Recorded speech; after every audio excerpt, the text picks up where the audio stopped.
সকলকে স্বাগত জানাচ্ছি আমাদের স্কলার্সের নিয়মিত যেই সাধারণ জ্ঞানের ক্লাসগুলো হবে অনলাইন ক্লাস সেটির একেবারে প্রথম লেকচার যেটা সেটিতে সকলকে স্বাগত জানাচ্ছি। আশা করছি সবাই অনেক ভালো আছো এবং আমাকে শোনা যাচ্ছে এবং দেখা যাচ্ছে স্পষ্টভাবে। তোমরা একটু জানাতে পারো যে আসলে শুনতে পাচ্ছ কিনা এবং দেখতে পাচ্ছ কিনা আমাকে ঠিকঠাক, তাহলে আমি শিওর হব।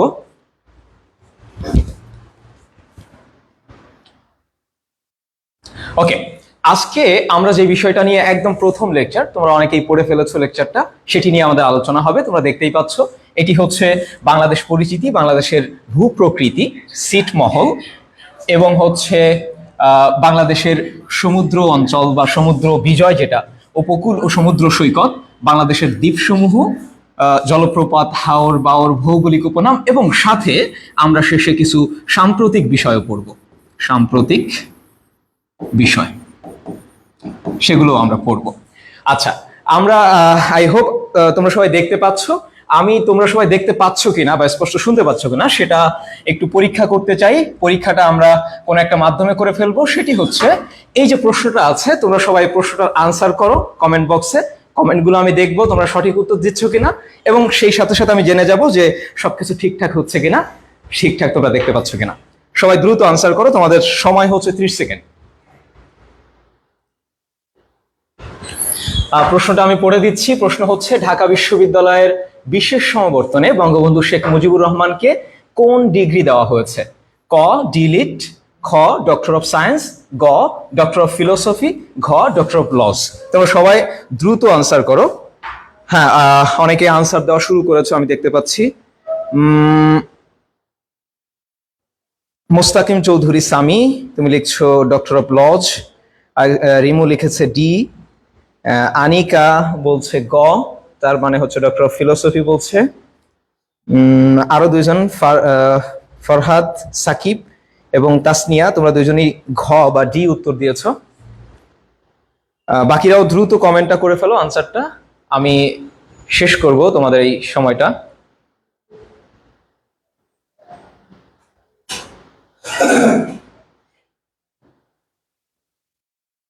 ওকে, যারা আনসার দিয়েছো তাদেরকে ধন্যবাদ। দেখি আমরা আনসারটা একটু দেখার চেষ্টা করি। আনসার হচ্ছে ডক্টর অফ লস, অর্থাৎ ঘ নম্বর হচ্ছে আমাদের সঠিক আনসার। এটা হচ্ছে আমাদের সঠিক আনসার।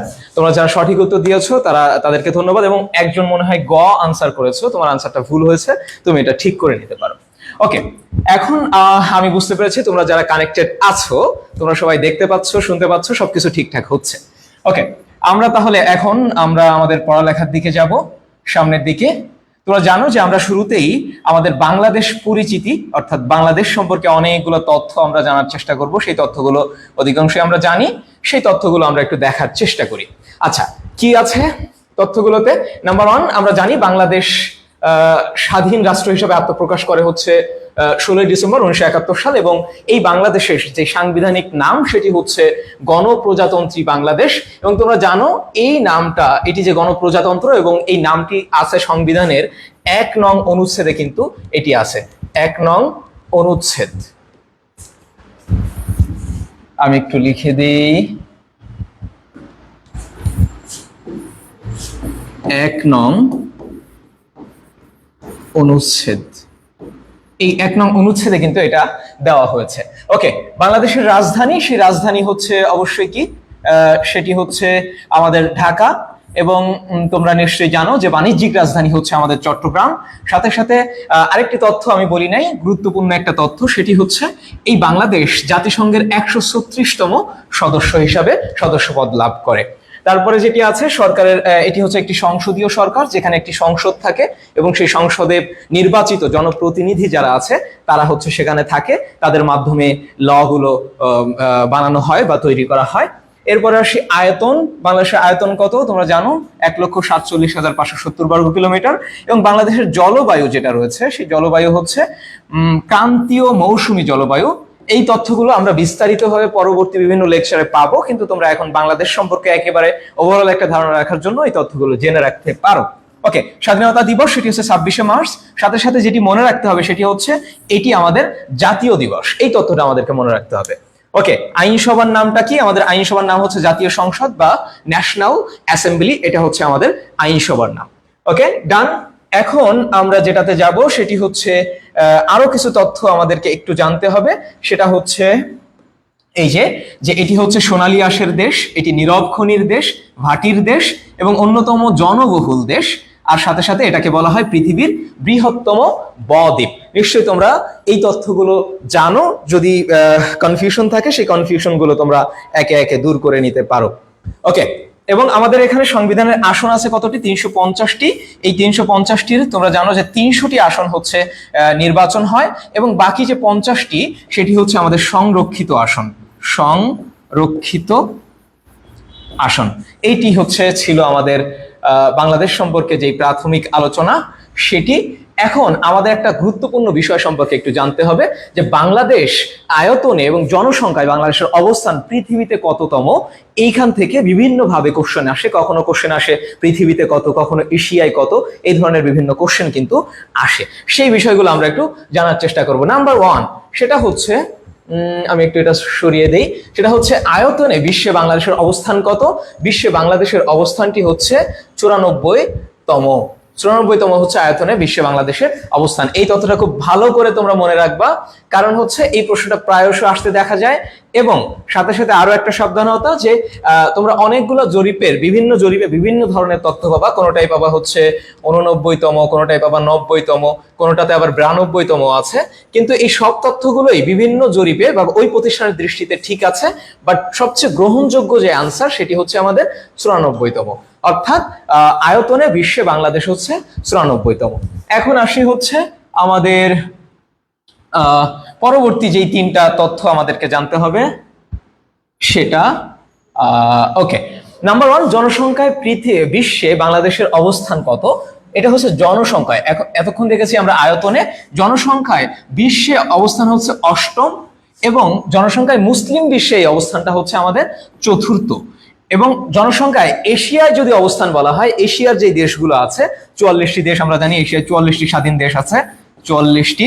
এইগুলোর মধ্যে আমাদের জনসংখ্যায় আমাদের যে অবস্থান সেটি হচ্ছে 5ম। এই তথ্যগুলো তোমরা ভালো করে মনে রাখবে। আশা করছি আর কোনো কনফিউশন আমাদের থাকছে না। ওকে, এখন আসি আমাদের বাংলাদেশের সীমানা বা সীমান্ত নিয়ে আমাদের একটু পড়াশোনা করতে হয়। প্রায়শই প্রশ্ন আসে যে আসলে বাংলাদেশের উত্তরের অবস্থান, উত্তরে কোন স্থান আছে বা কোন জেলা আছে, দক্ষিণে কি আছে, এই ব্যাপারগুলো আমরা একটু দেখার চেষ্টা করব। একদম শুরুতে যদি আমরা বলি উত্তরে আমরা দেখার চেষ্টা করি, একদম উত্তরে কি আছে? এখানে হচ্ছে অবশ্যই রংপুর বিভাগটা আমাদের আছে এবং এখানের সর্বশেষ যে জেলা সেটা হচ্ছে পঞ্চগড়। তোমরা লেখাটা দেখতে পাচ্ছ কিনা আমি জানি না, আমি একটু চেক করি যে লেখাটা দেখা যাচ্ছে কিনা।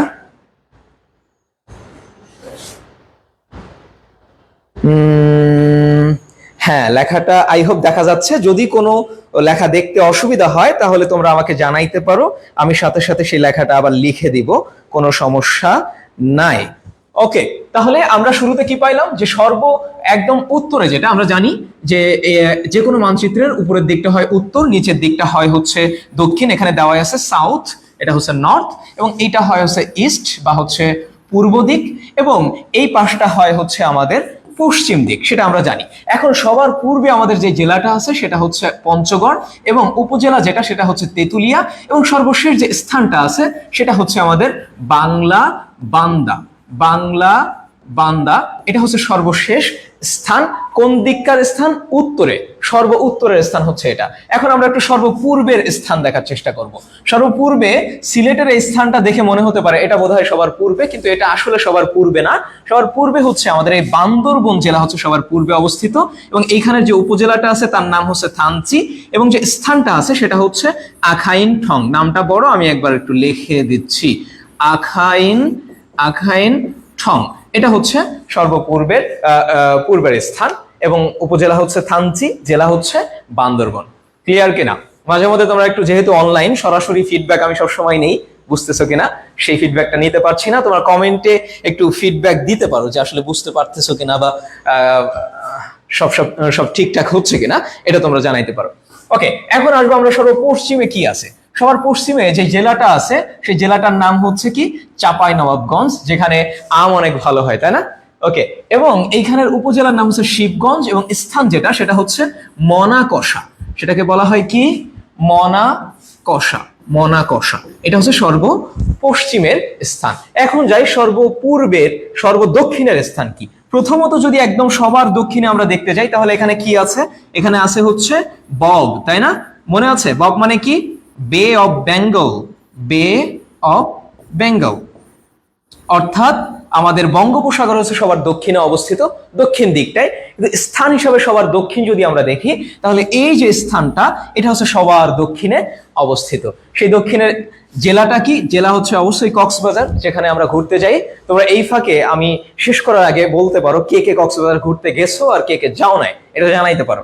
ওকে, উপজেলা হচ্ছে টেকনাফ এবং স্থান হচ্ছে ছেড়া দ্বীপ, যে দ্বীপটাতে আমরা যাই, ঘুরতে যাই অনেক সময়। কক্সবাজার টেকনাফে যখন আমরা যাই সেই সময়টাতে আমরা এখানে ঘুরতে যাই, বা সেন্ট মার্টিনে যখন যাই। এখানে আরেকটা জায়গা আছে যেটা হচ্ছে ইউনিয়ন, সেই ইউনিয়নটা তোমরা লিখে নিতে পারো, সেটা হচ্ছে Saint Martin. Saint Martin, Saint Martin এটা হচ্ছে আমাদের ইউনিয়ন। এটা কি? সর্বদক্ষিণের ইউনিয়ন। আর বাকি যে কোনগুলো আছে এটা অতটা গুরুত্বপূর্ণ না। আমরা সর্ব উত্তর, সর্বদক্ষিণ, সর্বপূর্ব, সর্বপশ্চিমের স্থান, উপজেলা এবং হচ্ছে জেলাগুলো জানলেই আমাদের মোটামুটি হবে। আমি একটু দেখি যে কি অবস্থা হচ্ছে। কেউ বলছে, সবাই বলতেছে ক্লিয়ার ভাইয়া আমি কক্সবাজারে আছি, একজন বলতেছে সুমাইয়া নাজনীন কক্সবাজারে আছে। আচ্ছা, আমরা যারা ক্লাস করছি সকলের পক্ষ থেকে তোমাকে শুভেচ্ছা, কক্সবাজারের শুভেচ্ছা। তোমরা থাকো, আমরা যাইতে পারছি না। ওকে, একজন লিখছে যায় নাই, সাকিব বলছে যায় নাই। ওকে, আমরা খুবই হচ্ছে মর্মাহত এবং সমবেদনা প্রকাশ করছি যে তুমি যাও নাই কক্সবাজারে, কিন্তু আশা করছি সবকিছু ঠিক হলে ইউনিভার্সিটি অ্যাডমিশন শেষ হওয়ার পরে স্ট্রাভেল হয়ে লম্বা একটা ট্যুর হবে এবং সেই ট্যুরটা তুমি কক্সবাজার থেকেই শুরু করবা, তাহলেই হবে। ওকে, আমরা একটু সামনে আগাই। আমরা সামনে আগাবো, আরো কিছু তথ্য আমরা একটু জেনে নিব। সেই তথ্যগুলো কি? নাম্বার 1, এই বাংলাদেশের মোট সীমান্তবর্তী এই যে সীমান্তটা আমরা দেখতে পাচ্ছি, এই যে সীমানায় সীমানায় যে সমস্ত জেলাগুলো অবস্থিত, এরকমের জেলা আছে কয়টা? এরকমের জেলা আছে আমাদের 32টা। কতটি জেলা আছে? 32টি। এই 32টি থেকে 30টি হচ্ছে ভারতের সাথে সম্পর্কিত বা হচ্ছে ভারতের সীমান্তবর্তী, কারণ আমরা জানি 3 পাশে ভারত আছে, একটু পরেই আমরা সেটা দেখব। এবং 3টি হচ্ছে আমাদের কি? মিয়ানমারের সাথে সম্পর্কিত। এখন অনেকেই মনে হয় মাথায় হাত দিচ্ছ যে 30টি এবং 3টি কিভাবে 32টি হয়। তার কারণ হচ্ছে এইখানে যে রাঙামাটি আছে, রাঙামাটি, এই রাঙামাটি হচ্ছে ভারতের সাথেও মানে সীমান্ত শেয়ার করে, এবং অন্যদিকে এখানে হচ্ছে মিয়ানমারের সাথেও সীমান্ত শেয়ার করে। এই জন্য ওইটাকে 2বার গণনা করা হয়েছে। এই 32টার ভিতরেও আছে, 30টার ভিতরেও 30টার ভিতরেও আছে এবং 3টার ভিতরেও আছে। এই জন্য একবার বাদ দেওয়া হয়েছে, সব মিলায় হচ্ছে 32টি হচ্ছে সীমান্তবর্তী জেলা। ক্লিয়ার কিনা? ক্লিয়ার হলে একটু লেখো যে হ্যাঁ স্যার বুঝছি বা ভাইয়া বুঝছি। ওকে, তাহলে এই তথ্যটাও তোমরা মনে রাখবা যে এই রাঙামাটি জেলার সাথে হচ্ছে 2টারই সম্পর্ক আছে, এই তথ্যটা একটু মনে রাখবা। ওকে, এখন আমাদের হচ্ছে আমরা এতক্ষণ দেখলাম যে বাংলাদেশের সর্ব উত্তরে, দক্ষিণে, পশ্চিমে কি আছে, এই ব্যাপারগুলো আমরা দেখার চেষ্টা করছি। কিন্তু কখনো কখনো প্রশ্ন আসে যে বাংলাদেশের উত্তর দিকে, দক্ষিণ দিকে, বাংলাদেশের বাইরে কি আছে, অর্থাৎ যে ভারত এবং মিয়ানমার তাদের সাথে আমরা কোন কোন রাজ্যের সাথে সীমান্ত শেয়ার করছি, এই ধরনের অনেকগুলো প্রশ্ন এসে থাকে। আচ্ছা, শুরুতেই আমাদেরকে জানতে হবে যে বাংলাদেশের সাথে সীমান্ত সংযোগ আছে 2টি দেশের। কয়টি দেশের? দুটি দেশের হচ্ছে সীমান্ত সংযোগ আছে। নাম্বার 1 হচ্ছে ভারতের সাথে আমাদের সীমান্ত সংযোগ আছে। নাম্বার 2 আমাদের সাথে সীমান্ত সংযোগ আছে হচ্ছে মিয়ানমারের বা মিয়ানমার, এই 2টার সাথে হচ্ছে আমাদের সীমান্ত সংযোগ আছে। এখন আমরা দেখব এদের সাথে আসলে কিভাবে সীমান্ত সংযোগটা আছে। প্রথমেই আমরা বলে নিই যে এই যে বাংলাদেশের, এটা হচ্ছে কি? পশ্চিম, এটা হচ্ছে উত্তর, এটা হচ্ছে পূর্ব এবং এটা হচ্ছে দক্ষিণ। বাংলাদেশের পশ্চিম, উত্তর, পূর্ব এই 3টা সাইডেই কিন্তু ভারত আছে। কি আছে? ভারত আছে বা ইন্ডিয়া আছে। এখন ভারতের সাথে প্রশ্ন আসে ভারতের কয়টি রাজ্যের সাথে আমাদের সম্পর্ক আছে বা কোন কোন রাজ্য আছে, সেই রাজ্যগুলো আমরা একটু দেখার ট্রাই করি। প্রথমত দেখবা এই যে আমাদের সাতক্ষীরা, যশোর, খুলনা এই অঞ্চল, এইখান থেকে এই টোটালি এই অঞ্চল থেকে শুরু করে এই পর্যন্ত হচ্ছে ভারতের পশ্চিমবঙ্গ অবস্থিত। কি অবস্থিত? ভারতের পশ্চিমবঙ্গ। অর্থাৎ আমরা যে কলকাতা নাম জানি আমরা, এরপরে হচ্ছে শিলিগুড়ি, এরপরে হচ্ছে এইখানটাতে আছে মুর্শিদাবাদ, তাই না, এই চাঁপাইনবাবগঞ্জের পাশে। এই সব স্থানগুলো কোথায় অবস্থিত? পশ্চিমবঙ্গে। এবং ভারতের পশ্চিমবঙ্গ আমাদের এই পশ্চিম পাশ এবং উত্তর পাশে অবস্থিত। এরপরে আমাদের এইখান থেকে শুরু করে এই অঞ্চলটা জুড়ে আছে হচ্ছে ভারতের মেঘালয়, এবং এখান থেকে এইভাবে করে এই স্থানটাতে আছে হচ্ছে আমাদের ভারতের হচ্ছে আসাম রাজ্য।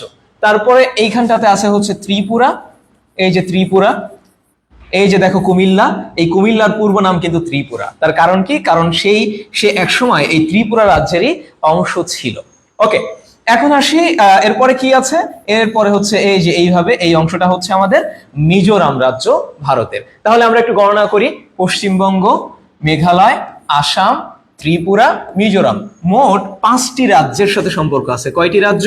5টি রাজ্যের সাথে আমাদের সম্পর্ক আছে। এই তথ্যটা ভালো করে মনে রাখতে হবে।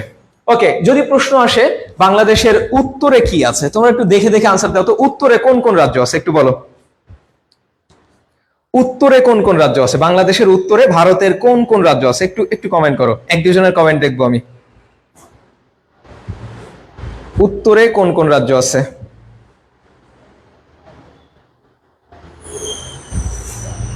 বাংলাদেশের উত্তর দিকটাতে ভারতের কোন কোন রাজ্য আছে সেটা একটু কমেন্ট করো।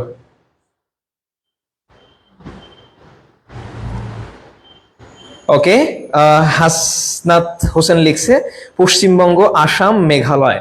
হ্যাঁ, একদম রাইট আনসার।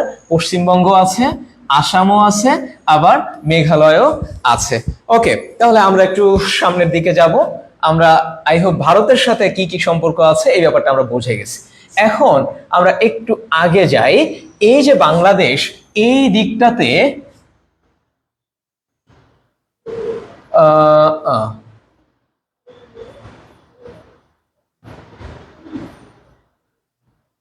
আমি একটু আগে চলে গিয়েছি। ওকে, এই যে দেখো এইখানটাতে এই এদিকে কি আছে? এদিকে টোটালি হচ্ছে আসছে ভারত, ভারত, তাই না? এই ভারতের মোট রাজ্য হচ্ছে কতটি? এখন রাজ্য হচ্ছে 28টি রাজ্য আছে। এই 28টি রাজ্যের মধ্যে অধিকাংশ রাজ্য কিন্তু এই পাশটাতে অবস্থিত, অর্থাৎ বাংলাদেশের পশ্চিমে অবস্থিত। কিন্তু ভারতের 7টা রাজ্য আছে। কয়টি রাজ্য? 7টি রাজ্য এই যে বাংলাদেশের এই অঞ্চলটাতে অবস্থিত, এই দিকটাতে অবস্থিত। এটাকে বলা হয় ভারতের উত্তর, উত্তর, যেহেতু উপরের দিকটা উত্তর আর এই দিকটা হচ্ছে পূর্ব, উত্তর পূর্বাঞ্চল, পূর্বাঞ্চলের রাজ্য। এবং এগুলোর একটা নাম আছে, অসাধারণ একটা নাম। সেই নামটা একটু তোমরা লিখো তো, আসলে নামটা কি? এই নামটা কি? এই ভারতের উত্তর পূর্বাঞ্চলের রাজ্য, 7টা রাজ্যকে একত্রে কি বলা হয় একটু বলো তো।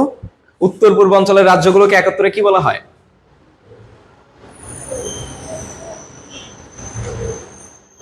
ভারতের উত্তর পূর্বাঞ্চলের রাজ্যগুলোকে 7 সিস্টার্স। এই তো হাসনাত হোসেন আনসার দিছে, এদেরকে বলা হয় 7 সিস্টার্স। অর্থাৎ এখানে 7টা রাজ্যকে একত্রে বলা হয় 7 সিস্টার্স। আমরা এখন ওই 7 সিস্টার্স কারা একটু দেখার চেষ্টা করব। দেখো, এটা হচ্ছে বাংলাদেশের মানচিত্র, তোমরা দেখতে পাচ্ছ, এটা হচ্ছে আমাদের বাংলাদেশ। এইখানটাতে আছে হচ্ছে এই যে মেঘালয়, এই যে আসাম, তারপরে এখানে অরুণাচল, নাগাল্যান্ড, মণিপুর, মিজোরাম, তাহলে আর এই যে ত্রিপুরা। 1 2 3 4 5 6 7। তাহলে এই যে 7টা, এই 7টাকে কি বলা হচ্ছে? 7 সিস্টার্স। এই 7 সিস্টার্সকে আমাদের একটু মাথায় রাখতে হবে যে 7 সিস্টার্স এর আমরা মনে রাখবো 7 সিস্টার্সকে এইভাবে: অমিত্রী নামে আম, অমিত্রী নামে আম। অতে কি? অতে আমি এখান থেকে কানেক্ট করে দিই। অতে হচ্ছে অরুণাচল, আর এই মিতে হচ্ছে মিজোরাম, মিতে মিজোরাম, ত্রিতে ত্রিপুরা, আর নাতে কি? নাতে হচ্ছে নাগাল্যান্ড, মেতে হচ্ছে মেঘালয়, দেন হচ্ছে আতে হচ্ছে আসাম, আর মতে হচ্ছে কি? মতে হচ্ছে মণিপুর। এই 7টা হচ্ছে আমাদের 7 সিস্টার্স বা 7 বোন রাজ্য, এটাকে বলা হয়। এটা আমরা মনে রাখবো অমিত্রী নামে আম এটা দিয়ে। এখন আমাকে বলেন তো 7 সিস্টার্স এর কয়টা রাজ্যের সাথে বাংলাদেশের সম্পর্ক আছে? সবাই একটু কমেন্ট করেন, সবাই কমেন্ট করেন। 7 সিস্টার্স এর কয়টা রাজ্যের সাথে বাংলাদেশের সীমান্ত সংযোগ আছে? 7 সিস্টার্স 7টা, কিন্তু 7 সিস্টার্স এর কয়টি রাজ্যের সাথে আমাদের সীমান্ত সংযোগ আছে এটা একটু লেখেন, সেভেন সিস্টার্স এর কয়টি রাজ্যের সাথে আমাদের সীমান্ত সংযোগ আছে? ওকে, একজন বলছে 4টা। আমরা একটু হাসনাত হোসেন বলছে 4টা, সিমরান আক্তার সেও বলছে 4টা, তাসনিয়া আমান, হ্যাঁ, নেমো সিগ, আসল নাম না মনে হয়, আমি নামটা বুঝতে পারছি না। ওকে, আমরা একটু কাউন্ট করি। আমাদের মেঘালয় আছে, আসাম আছে, এরপরে হচ্ছে ত্রিপুরা আছে, মিজোরাম আছে। হ্যাঁ, এক্স্যাক্টলি, তোমরা যারা 4টা বলছো, 4টা একদম সঠিক আনসার। এই 4টা হচ্ছে আমাদের আছে। ওকে, তাহলে আমরা এখন একটু সামনের দিকে আগাইতে পারি। আমরা একটু রিভিশন দেবো জাস্ট। বাংলাদেশের উত্তরে কি কি আছে? বাংলাদেশের উত্তরে আছে পঞ্চগড়, তেতুলিয়া, বাংলাবান্ধা। তারপরে দেখি পূর্বে কি কি আছে। পূর্বে আছে বান্দরবন, থানচি এবং আখাইনটং। দেন হচ্ছে আমাদের একদম দক্ষিণে আছে হচ্ছে কক্সবাজার, টেকনাফ, ছেড়াদ্বীপ, এবং মাঝখানে আছে ইউনিয়ন হিসেবে আছে হচ্ছে সেন্ট মার্টিন।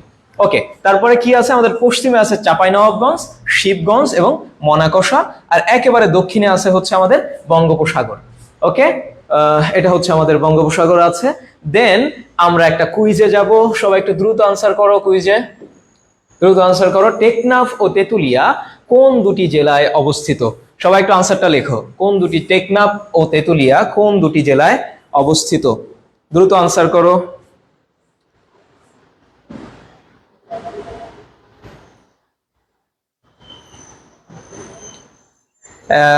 কেউ বলছে ঘ আনসার, আরো একজন ঘ, আনিকা ঘ, সিমরান ঘ, হাসনাত হোসেন সেও লিখছে ঘ, তাহমিনা আনাম উনিও লিখছেন ঘ। ওকে, নেমোসিগ সেও লিখছে ডি, অর্থাৎ ঘ। ওকে, তোমরা যারা আনসার দিছো একদমই এক্স্যাক্টলি সঠিক আনসারটাই দিছো। আমাদের সঠিক আনসার হচ্ছে কক্সবাজার এবং পঞ্চগড়। এটাই হচ্ছে আমাদের সঠিক আনসার। ওকে, তাহলে আমরা একটু সামনে আগাই। এটা হচ্ছে আনসার।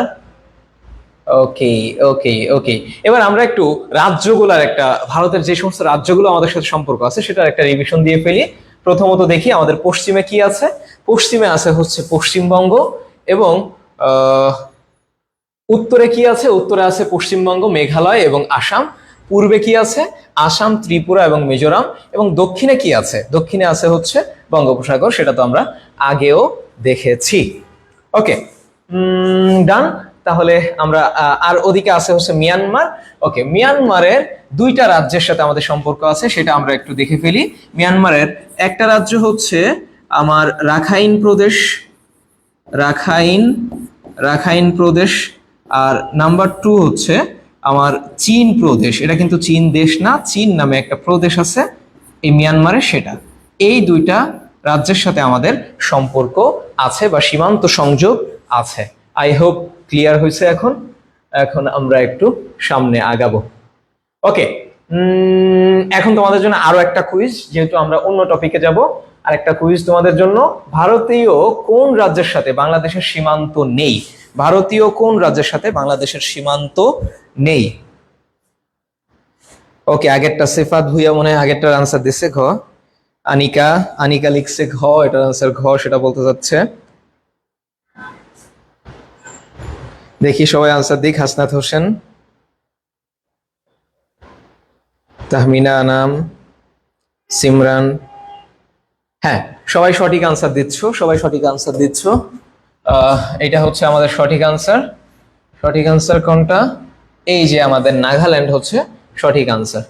ওকে, আমরা এখন একটু সীমান্ত নিয়ে কথাবার্তা বলবো। আমাদের যে সীমান্ত আছে সেই সীমান্তটা নিয়ে। প্রথমত দেখেন, এইটা হচ্ছে আমাদের সীমান্ত।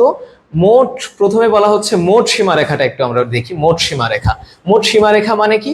মোট সীমারেখা মানে এখান থেকে শুরু করে আমি যদি সীমানা দেওয়া শুরু করি বাংলাদেশের একটা, টোটাল আমি ঘুরে আসলাম, ঘুরে এসে এইখান থেকে আবার এটাতে মিলায় দিলাম, তাহলে যে সীমারেখাটা হবে সেটা হবে আমাদের কত? 4712 কিলোমিটার, বা হচ্ছে এটা যদি বর্ডার গার্ডের হিসাবে ধরি তাহলে 5000 কত? 5138 কিলোমিটার। এটা হচ্ছে পরিমাণ। দেন এইখান থেকে আমি যদি দেখি যে শুধুমাত্র আমার এইখানে কি আছে? বঙ্গোপসাগর, মানে হচ্ছে আমাদের এই অংশটুতে, এই অংশটুকুর সীমানা কত? তার মানে হচ্ছে আমাদের উপকূলের দৈর্ঘ্য সেটা হচ্ছে 716 বা 711, যেটাই বলেন না কেন, সেটা কত হবে 716 বা 711। এখানে দুইটা তথ্য, একটা হচ্ছে মাধ্যমিক ভূগোল বইতে দেওয়া আছে, আরেকটা হচ্ছে বর্ডার গার্ড বাংলাদেশ দেওয়া আছে, একটু ডিফারেন্স আছে, দুইটা তথ্যই হচ্ছে সঠিক। হ্যাঁ, তবে চিন্তার কোনো কারণ নেই, পরীক্ষার প্রশ্নে কখনোই দুইটা অপশন একই সাথে থাকবে না, যে কোনো একটা অপশনই থাকবে, এটা নিয়ে প্যানিক হওয়ার কোনো কারণ নেই। হ্যাঁ, কেউ লিখছে, সুমাইয়া নাজমিন লিখছে রাখাইনের, হ্যাঁ রাখাইনের আরেকটা নাম আছে, নাম হচ্ছে আরাকান।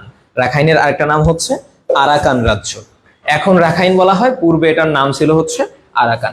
ওকে, তারপরে আমরা কি দেখবো, মোট স্থলসীমা। তাহলে এই 716 বা 711 যদি আমি বাদ দেই, তাহলে বাকি যে সীমানাটা থাকে সেটা হচ্ছে স্থলভাগের সীমানা।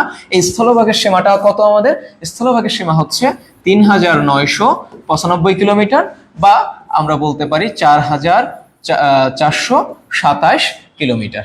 ওকে, দেন আমাদের মোট সমুদ্র সীমা, আমাদের যে সমুদ্র আছে এই সমুদ্র সীমা হচ্ছে 1,18,813 কিলোমিটার। এই তথ্যগুলো তোমাদের একটু মুখস্থ রাখতে হবে, এখান থেকে কিন্তু যে কোনো সময় প্রশ্ন চলে আসতে পারে।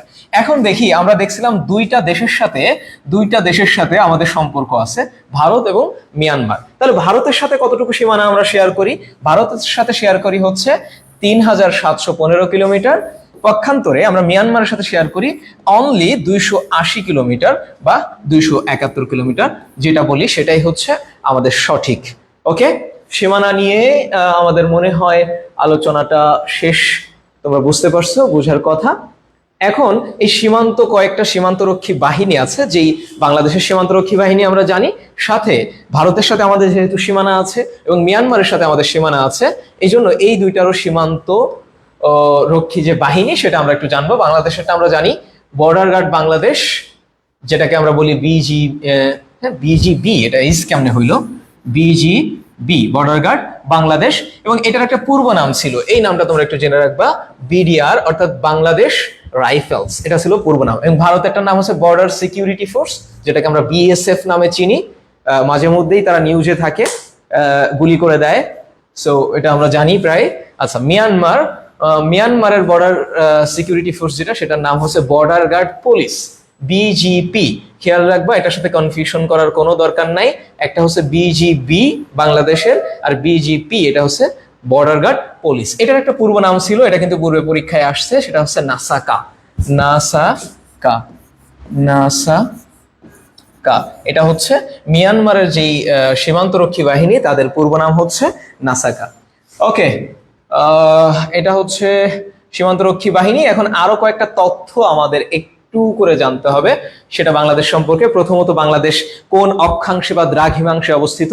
অক্ষাংশ এবং দ্রাঘিমাংশ তোমরা অবশ্যই জানো, আমি আরেকবার একটু ছোট্ট করে বলি, যদিও অক্ষাংশ দ্রাঘিমাংশ নিয়ে আমরা অন্য লেকচারে বিস্তারিত ক্লাস পাবো, তারপরেও আমি একটু বলে দেই। সেটা হচ্ছে আমাদের এই যে পৃথিবীর এটা কি আমাদের উত্তর, এটা হচ্ছে অবশ্যই দক্ষিণ। এই উত্তর এবং দক্ষিণ, আর এটা হচ্ছে পূর্ব, এটা হচ্ছে পশ্চিম। এখন কাল্পনিকভাবে যেই রেখাগুলো পশ্চিম থেকে পূর্বে, যেই কাল্পনিক রেখাগুলো আমরা টানছি সেটার নাম হচ্ছে অক্ষরেখা। সেটা কি? সেটা হচ্ছে অক্ষরেখা। এবং এই উত্তর থেকে দক্ষিণে বা খাড়াভাবে যেই রেখাগুলো আমরা কল্পনা করি সেটার নাম হচ্ছে দ্রাঘিমা রেখা। এই দ্রাঘিমা রেখা, এতটুকু আপাতত জানলেই হবে। এখন আমরা বাংলাদেশের অবস্থানটা দেখব। অর্থাৎ দেখো, এই যে বাংলাদেশের যেখানে অবস্থিত, এটা এক্স্যাক্টলি যেখানে অবস্থিত সেভাবে দেওয়া নাই, তারপরেও এই যে বাংলাদেশের এইখান দিয়ে অবশ্যই একটা অক্ষরেখা চলে গেছে, আবার এই মাথা দিয়েও একটা অক্ষরেখা চলে গেছে। সেটা কি? সেটা হচ্ছে এইখান দিয়ে যে রেখাটা গেছে সেটা হচ্ছে 20 ডিগ্রি 34 মিনিট, এবং এই যেখানে একদম মাথা সেটা হচ্ছে আমাদের কি, সেটা হচ্ছে 26 ডিগ্রি 38 মিনিট। ঠিক আছে? এবং অবশ্যই দ্রাঘিমাংশ যদি বলি, এখান দিয়ে একটা দ্রাঘিমা চলে গেছে, এবং এদিকে সর্বপূর্বের দ্রাঘিমা মানে স্থানকে স্পর্শ করে আরেকটা দ্রাঘিমা চলে গেছে। এইটা আমাদের একটু জানতে হয়। 88 ডিগ্রি 01 মিনিট বা 1 মিনিট, এবং অন্যদিকে হচ্ছে 92 ডিগ্রি 41 মিনিট। এটা হচ্ছে আমাদের অবস্থান। ওকে, বাংলাদেশের মধ্যভাগ দিয়ে এই যে আমরা বললাম যে উত্তর থেকে দক্ষিণে পূর্ব থেকে পশ্চিমে যে রেখা টানা হয় সেটার নাম হচ্ছে আমাদের অক্ষরেখা, এবং একদম মাঝখানে যেটা সেটা হচ্ছে 0 ডিগ্রি অক্ষরেখা, অর্থাৎ তার নাম হচ্ছে নিরক্ষরেখা বা বিষুবীয় রেখা। এইখান থেকে যদি আমরা 23 ডিগ্রি উপরের দিকে যাই, 23 ডিগ্রি, 23.5 ডিগ্রি, অর্থাৎ 23.5 ডিগ্রি উপরে যাই, তাহলে একটা রেখা পাবো, যে রেখাটার নাম হচ্ছে কর্কট ক্রান্তি রেখা। সে রেখাটার নাম কি? কর্কট ক্রান্তি রেখা। এই কর্কট ক্রান্তি রেখাটা কিসের উপর দিয়ে গেছে?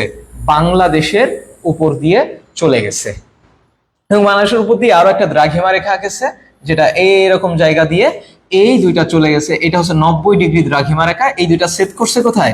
সেট করছে হচ্ছে ফরিদপুরের ভাঙ্গায়। কোথায়? ফরিদপুর।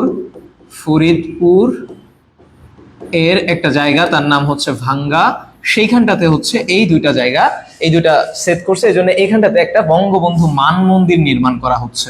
বঙ্গবন্ধু, বঙ্গবন্ধু মান মন্দির নির্মাণ করা হয়েছে। ওকে, আমি একটু দেখি তোমাদের কি অবস্থা।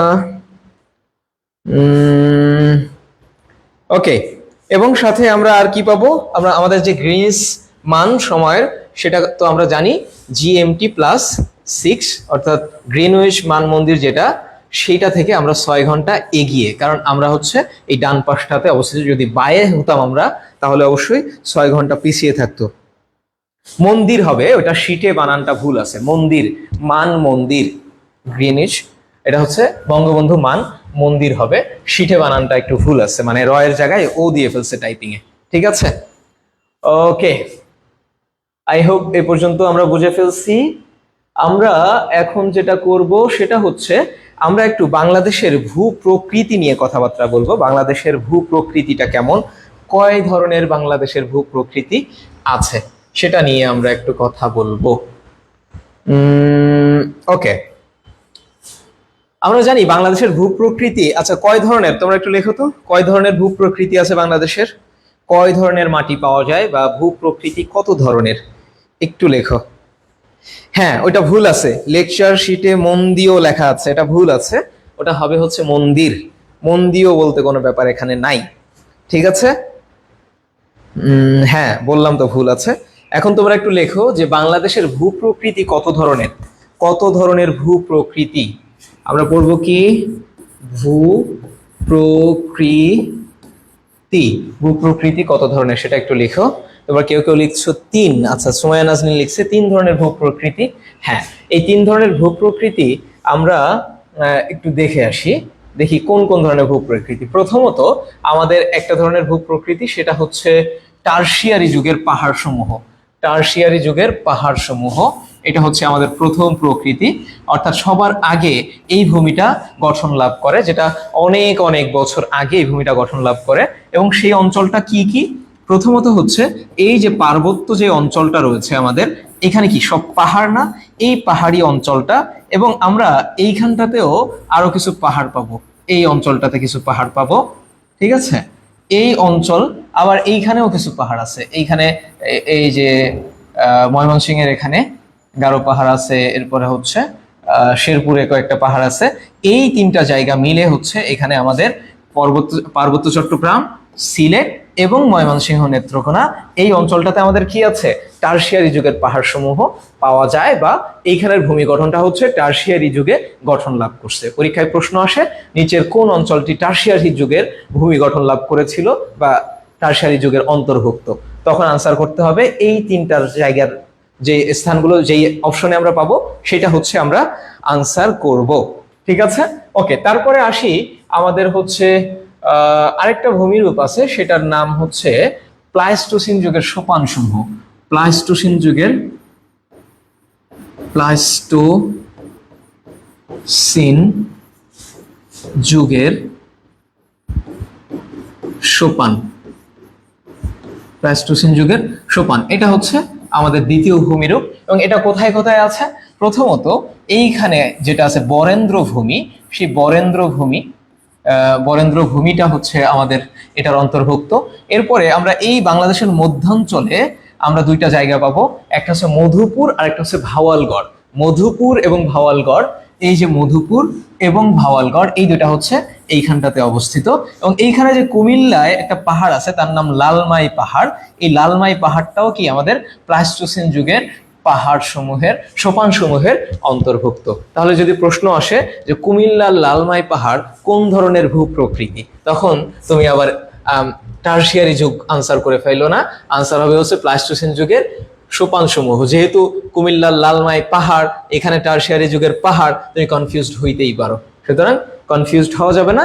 এই তিনটা স্থান হচ্ছে আমাদের কি প্লাইস্টোসিন যুগের সোপান সমূহ। এবং বাকি যে স্থানগুলো আছে বাকি সব জায়গা হচ্ছে আমাদের কি সাম্প্রতিক কালের প্লাবন সমভূমি। প্লাবন সমভূমিটা আসলে কি? প্লাবন সমভূমি হচ্ছে, তোমরা অনেক সময় নদী থেকে বালি এনে ড্রেজিং করতে দেখো, তাই না?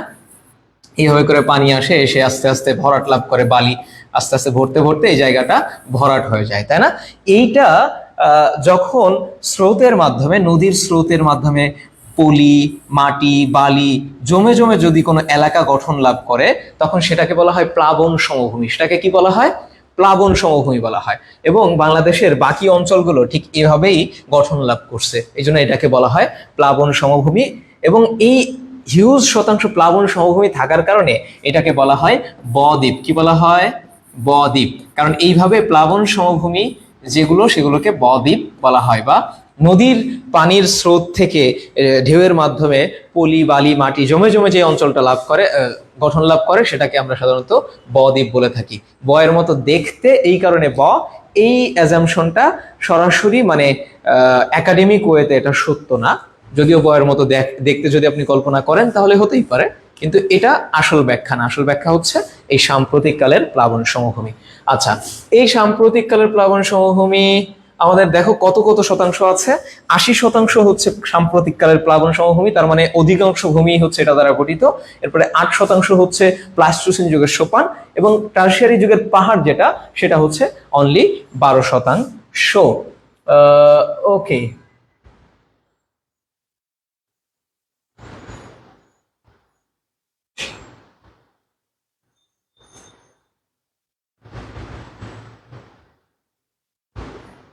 আমার স্লাইডটা ঝামেলা করতেছে কেন?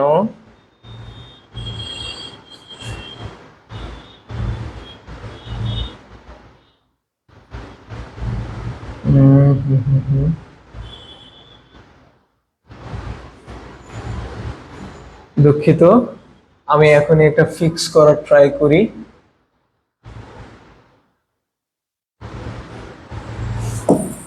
ওকে ওকে, তাহলে এই পাহাড় সমূহ থেকে আমাদের আরো কয়েকটা তথ্য একটু জানতে হবে। যেমন টারশিয়ারি যুগের যে পাহাড় সমূহ, সেখানে দক্ষিণ পূর্বাঞ্চল তার মানে চট্টগ্রামের যে পার্বত্য চট্টগ্রাম, সেখানের গড় উচ্চতা পাহাড়গুলো সেটা হচ্ছে 610 মিটার। এবং উত্তর পূর্বাঞ্চল অর্থাৎ সিলেটের যে অঞ্চল এবং নেত্রকোনার যে পাহাড়গুলো আছে, সেই পাহাড়গুলোর গড় উচ্চতা হচ্ছে 30 থেকে 90 মিটার পর্যন্ত গড় উচ্চতা আছে। ওকে, প্লাইস্টোসিন যুগের সোপান সমূহ, এই প্লাইস্টোসিন যুগের সোপান সেখানে আছে কি কি? প্রথমত আছে বরেন্দ্র ভূমি, রাজশাহী, বগুড়া এই অঞ্চলগুলো নিয়ে যে বরেন্দ্র ভূমি গঠিত, সেটা সেখানে হচ্ছে 6 থেকে 12 মিটারের উচ্চতা এই সোপানগুলার। আচ্ছা, সোপানগুলা হচ্ছে পাহাড় থেকে উঁচু না, কিন্তু সমভূমি থেকে একটু উঁচু, সেগুলোকে হচ্ছে আমরা বলছি সোপান। মনে রাখবা, এই যে বরেন্দ্র ভূমি, এইটা হচ্ছে এখানে ধূসর মাটি এবং মাটিগুলো হচ্ছে লাল বর্ণের। আরো একটা কথা, আমরা যখন জনপদ পড়েছি তখন তোমাদেরকে বলছিলাম যে এই বরেন্দ্র ভূমি বা বরেন্দ্র যে জনপদটা আছে, সেই জনপদকে বলা হয় শক্ত মাটির জনপদ। কি মাটির জনপদ? শক্ত মাটির জনপদ। শক্ত মাটির জনপদ। এবং আরো একটা তথ্য বলছিলাম যে এই বরেন্দ্র ভূমি অর্থাৎ এই রাজশাহীতে একটা জাদুঘর আছে। জাদুঘরটার নাম কি? বরেন্দ্র জাদুঘর, যেটা সম্ভবত 1910 সালে প্রতিষ্ঠা লাভ করে। এটাই হচ্ছে বাংলাদেশের প্রথম জাদুঘর। ওকে, তারপরে হচ্ছে মধ্যভাগের যে মধুপুর এবং ভাওয়ালগড় আছে, সেটা হচ্ছে 30 মিটার উচ্চতা। এবং লালমাই পাহাড় যেটা, এটা 21 মিটার, এটা তো একটাই পাহাড়, এবং মাটি লাল ও কঙ্করময়। প্লাবন সমভূমি, এটার বৈশিষ্ট্য হচ্ছে এটা বাংলাদেশের উত্তর অংশ থেকে উপকূলের দিকে ক্রমশ নিচু। তার মানে বাংলাদেশের যে উত্তর অঞ্চল, সেই উত্তর অঞ্চল থেকে নিচে দক্ষিণের দিকে ক্রমশ নিচু বা ঢালু হতে হতে আসছে। এবং পদ্মা, মেঘনা, যমুনা বাহিত পলি দ্বারা গঠিত। গড় উচ্চতা হচ্ছে 9.14 মিটার। এটা হচ্ছে সমুদ্র পৃষ্ঠ থেকে গড় উচ্চতা হচ্ছে 9.14 মিটার। ক্লিয়ার? ওকে ওকে, ডান। তাহলে আমরা একটু সামনের দিকে যাই। এরপরে আমাদের কি আছে, আরেকটা কুইজ আছে তোমাদের জন্য। ভূতাত্ত্বিকভাবে বাংলাদেশের সবচেয়ে পুরাতন ভূমিরূপ কোনটি? একদম পুরাতন ভূমি, সবার আগে যেটা গঠন লাভ করছে সেটা কি? সেটা একটু আনসার দাও তোমরা, একটু আনসার দাও, আনসার দাও।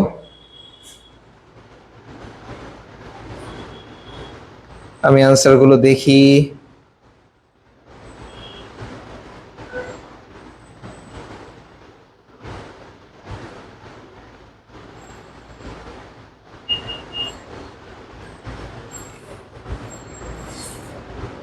ওকে, অনেকে লিখছে আনসার ক, আনসার ক। দেখি আরো যারা আছে তারা লেখুক। যদি আমরা খুব অল্প মানুষ ক্লাস করছি, 9 জন দেখা যাচ্ছে এখন।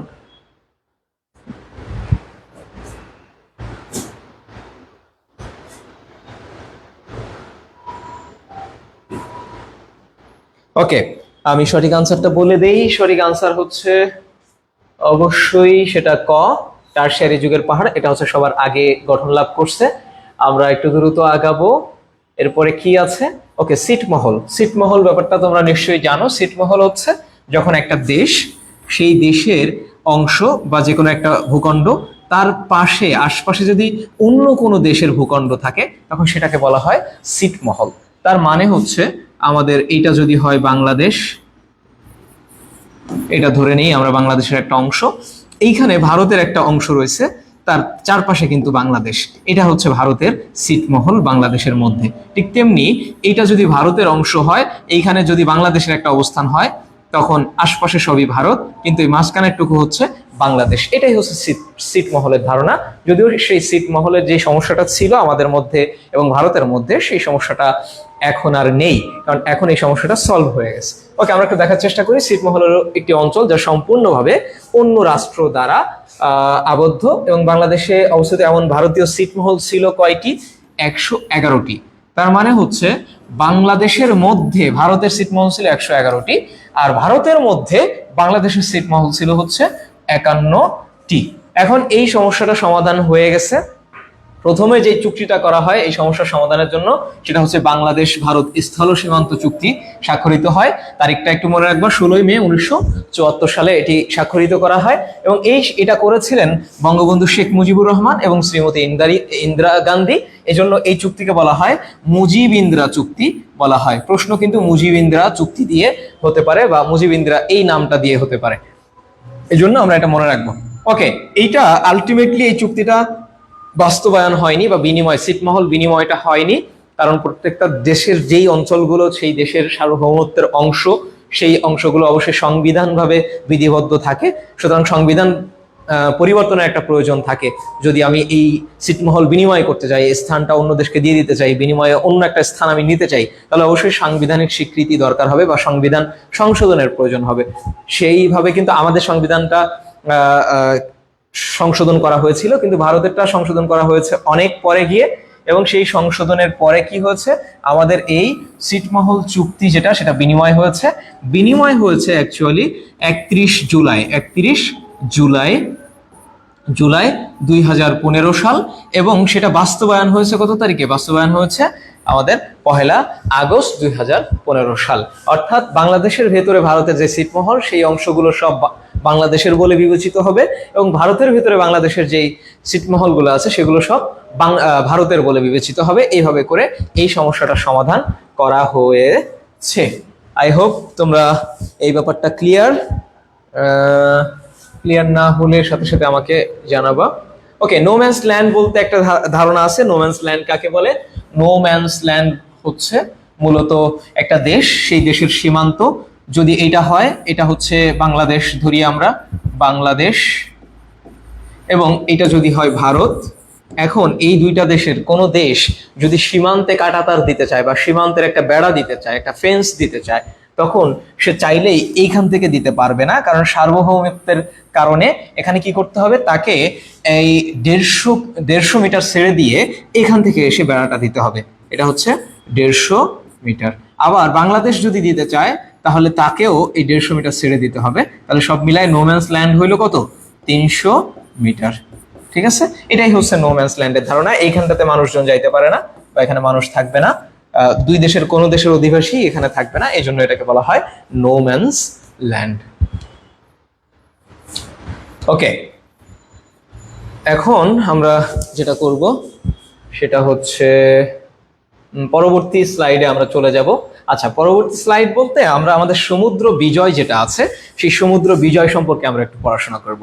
সমুদ্র বিজয়ে আমরা জানি ভারত এবং মিয়ানমারের বিরুদ্ধে দুই জায়গাতেই আমরা সমুদ্র বিজয় লাভ করছি, অর্থাৎ আমরা মামলা করেছিলাম, সেখান থেকে আমরা জিতে গিয়েছি। কিন্তু এই সমুদ্র বিজয়ের আগে সমুদ্র সম্পর্কিত যে আইনটা আছে সেটা নিয়ে আমাদেরকে একটু জানা দরকার। ইউনাইটেড নেশন বা জাতিসংঘ ইউএন যেটাকে বলা হয় আনক্লজ, কারণ এটার মানে হচ্ছে ইউনাইটেড নেশন, অর্থাৎ ইউএন আমি সংক্ষেপে লিখলাম, United Nation Convention on the Law of the Sea এই নামে একটা আইন পাশ করে, বা একটা হচ্ছে কি বলা যায়, হ্যাঁ আইন পাশ করে।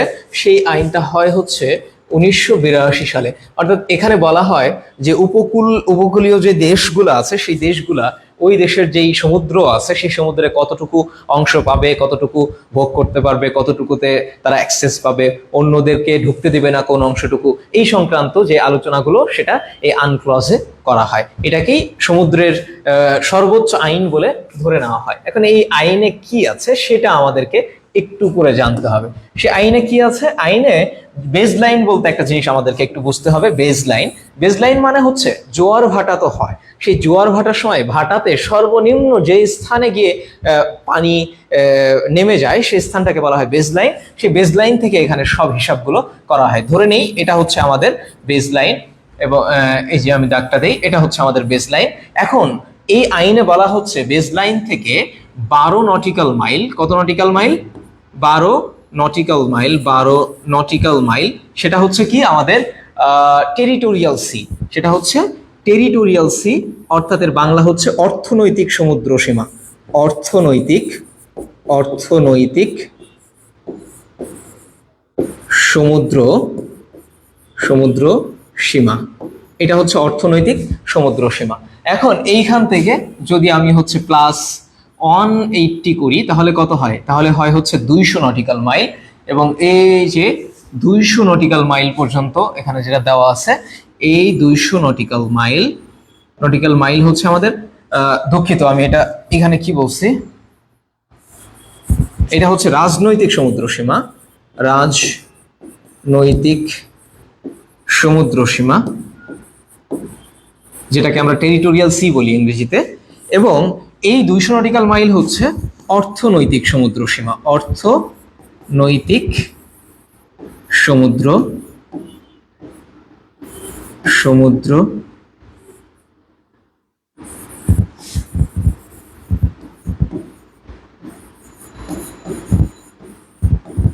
এটা হচ্ছে অর্থনৈতিক সমুদ্র সীমা। এটার আরেকটা নাম আছে, সেটাকে বলা হয় ইই, অর্থাৎ এক্সক্লুসিভ ইকোনমিক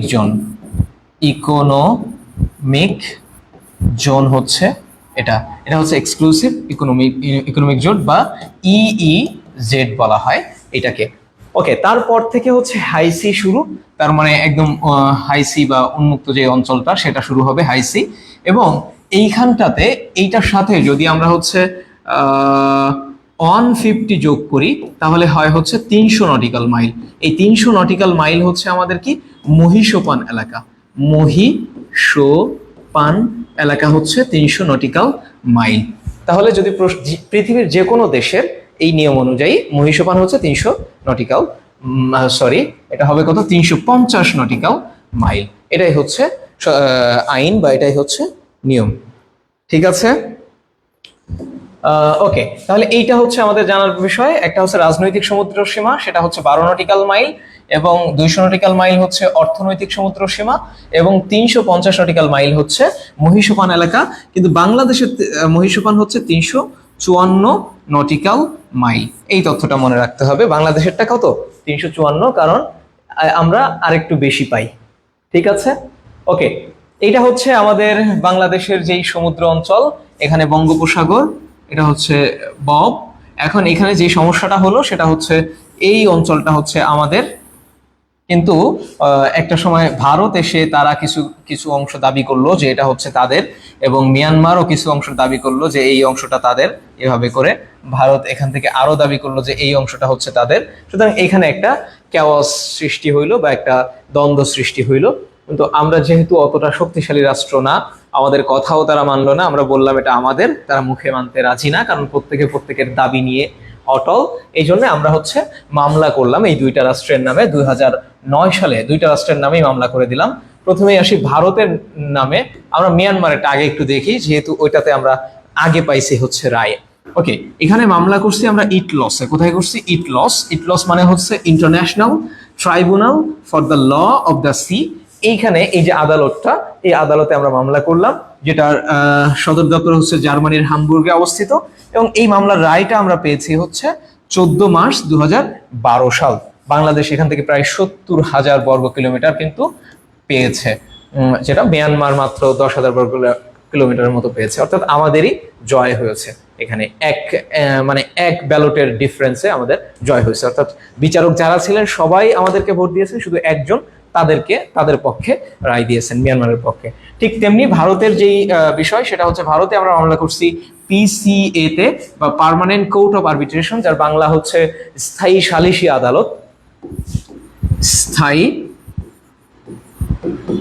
সালিসি আদালত। আমি কি বানান ভুল লিখলাম কিনা?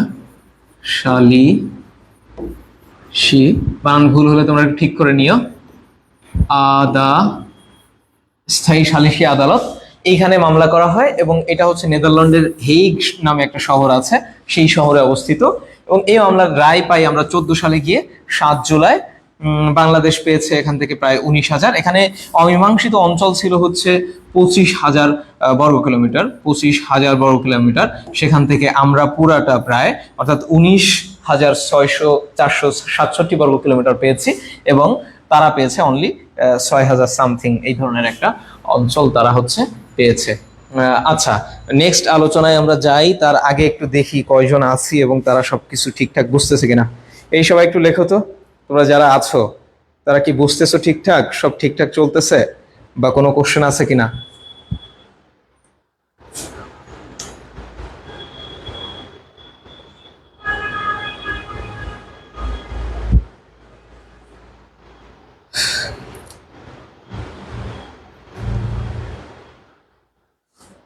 লাইভ অন করে তোমরা চলে যাও নাই তো? আছি ভাইয়া, বুঝতেছি। আনিকা, গুড। জি ভাইয়া। আর কে আছে? আমি একটু যতজন আছে সবাইকে দেখতে চাচ্ছি, সবাইকে দেখতে চাচ্ছি যারা আছো।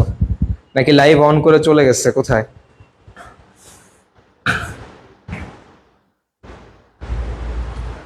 বাকিরা কই? বাকিরা আসুক, তার ভিতরে আমরা একটু আগাই। ওকে, বিরোধপূর্ণ কিছু সীমান্ত অঞ্চল যেটা আমরা একটু দেখব। প্রথমে হচ্ছে মুহুরীর চর, এটা হচ্ছে ফেনীতে অবস্থিত। মুহুরীর চরটা, এটার আয়তন পড়ার দরকার নাই, শুধু হচ্ছে মানে কোথায় অবস্থিত মুহুরীর চর, সেটা হচ্ছে ফেনীতে অবস্থিত। এই ফেনীতে কিন্তু আরো একটা আছে, সেটা হচ্ছে এই যে বিলোনিয়া সীমান্ত, ফেনী জেলার মুহুরী নদীতে, এই নদীতে অবস্থিত, সেটা নিয়েও একটা বিরোধ আছে। দক্ষিণ তালপট্টি দ্বীপ, এটা নিয়ে বিরোধ আছে, তোমরা জানো। এটা নিয়ে বিরোধ হচ্ছে আমাদের ভারতের সাথে। কার সাথে? ভারতের সাথে এটা নিয়ে আমাদের বিরোধ আছে। এবং এটার আরো অনেকগুলো নাম আছে। এটার নাম হচ্ছে নিউমোর দ্বীপ, এরপরে পূর্বাশা দ্বীপ, এই দুটা নাম মনে রাখবা। এবং এই দ্বীপটা 2010 সালে যেহেতু বাংলাদেশ এবং ভারত দুইজনই একে নিয়ে হচ্ছে টানাটানি করতেছে, সবাই বলতেছে এটা আমার দ্বীপ, এটা আমার দ্বীপ, এই জন্য সে অভিমানে ক্ষোভে বঙ্গোপসাগরে সে নিজেকে নিজে বিসর্জন দিয়ে তলায় গেছে। এখন কিন্তু দ্বীপটার আর অস্তিত্ব না, এটা বিলুপ্ত। ওকে, এরপরে সাতক্ষীরা অঞ্চলে আরো কিছু জায়গা আছে। দক্ষিণ তালপট্টি দ্বীপের কথাই বলতেছে। সিলেট, ওকে, নয়াগ্রাম, এটা হচ্ছে সিলেটে অবস্থিত। নয়াগ্রামটা নির্মলচর রাজশাহীতে, এটা পদ্মায়, হ্যাঁ খুব সম্ভবত পদ্মায়। রৌমারি বড়াইবাড়ি, এটা হচ্ছে কুড়িগ্রামে অবস্থিত। কুড়িগ্রামে এই জায়গাটা নিয়েও আমাদের একটু বিরোধ আছে। দুইটা আছে চর ফরিদ এবং মংডু, এই দুইটা নিয়ে বিরোধ আছে আমাদের। কাদের সাথে বলেন তো? মিয়ানমারের সাথে এই দুইটা নিয়ে বিরোধ আছে, এই দুটো একটু মনে রাখবেন। এবং এই দুইটাই হচ্ছে নাফ নদীর মোহনায় অবস্থিত। নাফ নদীর মোহনায় অবস্থিত। কি কি? চর ফরিদ এবং মংডু, এই দুটা নিয়ে বিরোধ আছে আমাদের মিয়ানমারের সাথে এবং নাফ নদীর মোহনায় এরা হচ্ছে অবস্থিত। ওকে, তিনটা কনসেপ্ট ছিল, কনসেপ্ট তিনটা তোমরা জানো, আমি কনসেপ্ট গুলো পড়ে তোমাদেরকে বুঝাই, এটা অবশ্যই তোমাদের জানার কথা। জি বুঝতে পারছি ভাইয়া, কে আসছে? নাইম হোসেন। ওকে ওকে ওকে ওকে, প্রথমত হচ্ছে ট্রানজিট দুই বা ততোধিক দেশের মধ্য দিয়ে যানবাহন চলাচল বা মালামাল পরিবহনের জন্য আন্তর্জাতিক যে সড়ক সেগুলোকে আমরা ট্রানজিট বলি। অর্থাৎ ধরে নেন হচ্ছে বাংলাদেশের চট্টগ্রাম হয়ে মিয়ানমার হয়ে চীন বা থাইল্যান্ডে পৌঁছালে তাকে ট্রানজিট বলা হবে। অর্থাৎ দেখেন এখানে তিনটা দেশ এখানে অন্তর্ভুক্ত, এই জন্য এটাকে বলা হচ্ছে ট্রানজিট।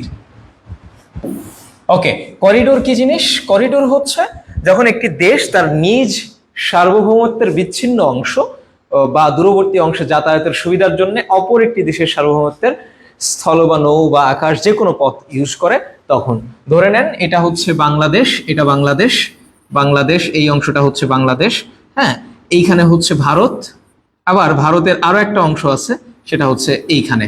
এখন এইখানে যদি যেতে চায়, ভারত যদি এখানে যাইতে চায়, নিজের ভূমি যাইতে গেলে তার নিজের যাওয়ার কোনো পথ বা জায়গা নাই, তখন বাংলাদেশের এই স্থলভাগটা তার ইউজ করতে হবে। এই জায়গাটা ভারতের পার্সপেক্টিভে এটাকে বলা হয় হচ্ছে করিডোর। ওকে, এখন আসি আমাদের ট্রান্সশিপমেন্ট কাকে বলে? প্রতিবেশী দেশ থেকে অথবা কোনো একটি দেশ থেকে পণ্য ব্যবহারের জন্য তৃতীয় দেশের পরিবহন ব্যবস্থা যখন ইউজ করা হয় তখন সেটাকে বলা হয় ট্রান্সশিপমেন্ট। এগুলো জাস্ট সংজ্ঞা, আপনি জেনে রাখলেই চলবে, আর কিছু লাগবে না। ওকে, কিছু দ্বীপ সম্পর্কে জানবো, দ্বীপ থেকে মাঝে মধ্যে কোশ্চেন হয়, যেগুলো নিয়ে বিরোধপূর্ণ সেগুলো থেকে বেশি হয়। ওকে, প্রথমে আসি হচ্ছে ভোলা। এই ভোলা হচ্ছে সবচেয়ে বড় দ্বীপ বাংলাদেশের একমাত্র দ্বীপ জেলা।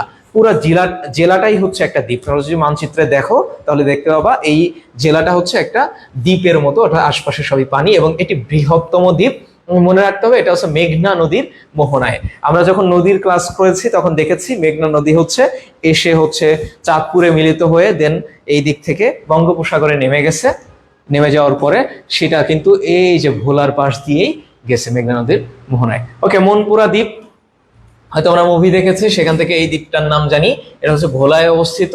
এটাও কিন্তু এই মেঘনা নদীর মোহনায়, যেহেতু ভোলায় অবস্থিত সেহেতু মেঘনা নদীর মোহনাতেই হওয়ার কথা। ওকে, চর ওসমান, চর এসামতি, এটা হচ্ছে নিঝুম দ্বীপের অপর নাম। ওকে, নিঝুম দ্বীপের অপর নাম বাউলার চর। তোমরা কি ওই কোনার অংশগুলো দেখতে পাচ্ছ কিনা আমি জানি না।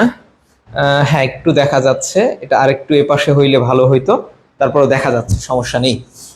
ওকে, নিঝুম দ্বীপ পড়ে ফেলবা। দক্ষিণ তালপট্টি দ্বীপ আমরা অলরেডি পড়ে ফেলছি, 10 সালে এটা ডুবে গেছে, ভারতের সাথে সমস্যা।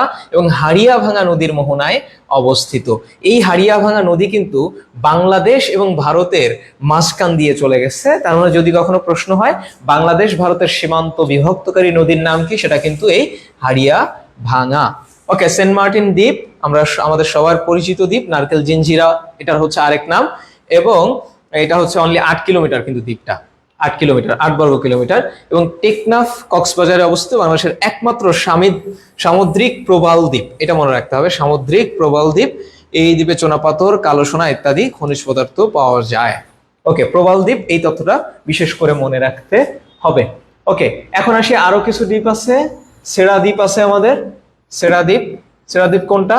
আমরা একটু আগে পড়েছি, সেরা দ্বীপ হচ্ছে কি সবচেয়ে হচ্ছে আমাদের পুরানো, যেই কি বলা যায় সবচেয়ে দক্ষিণে যে অবস্থিত সেটা হচ্ছে আমাদের সেরা দ্বীপ, তাই না? এটা সেন্ট মার্টিনের একটা অংশ, এবং সেন্ট মার্টিনের দক্ষিণাংশ সেরা দ্বীপ নামে পরিচিত, বাংলাদেশের সর্বদক্ষিণের স্থান।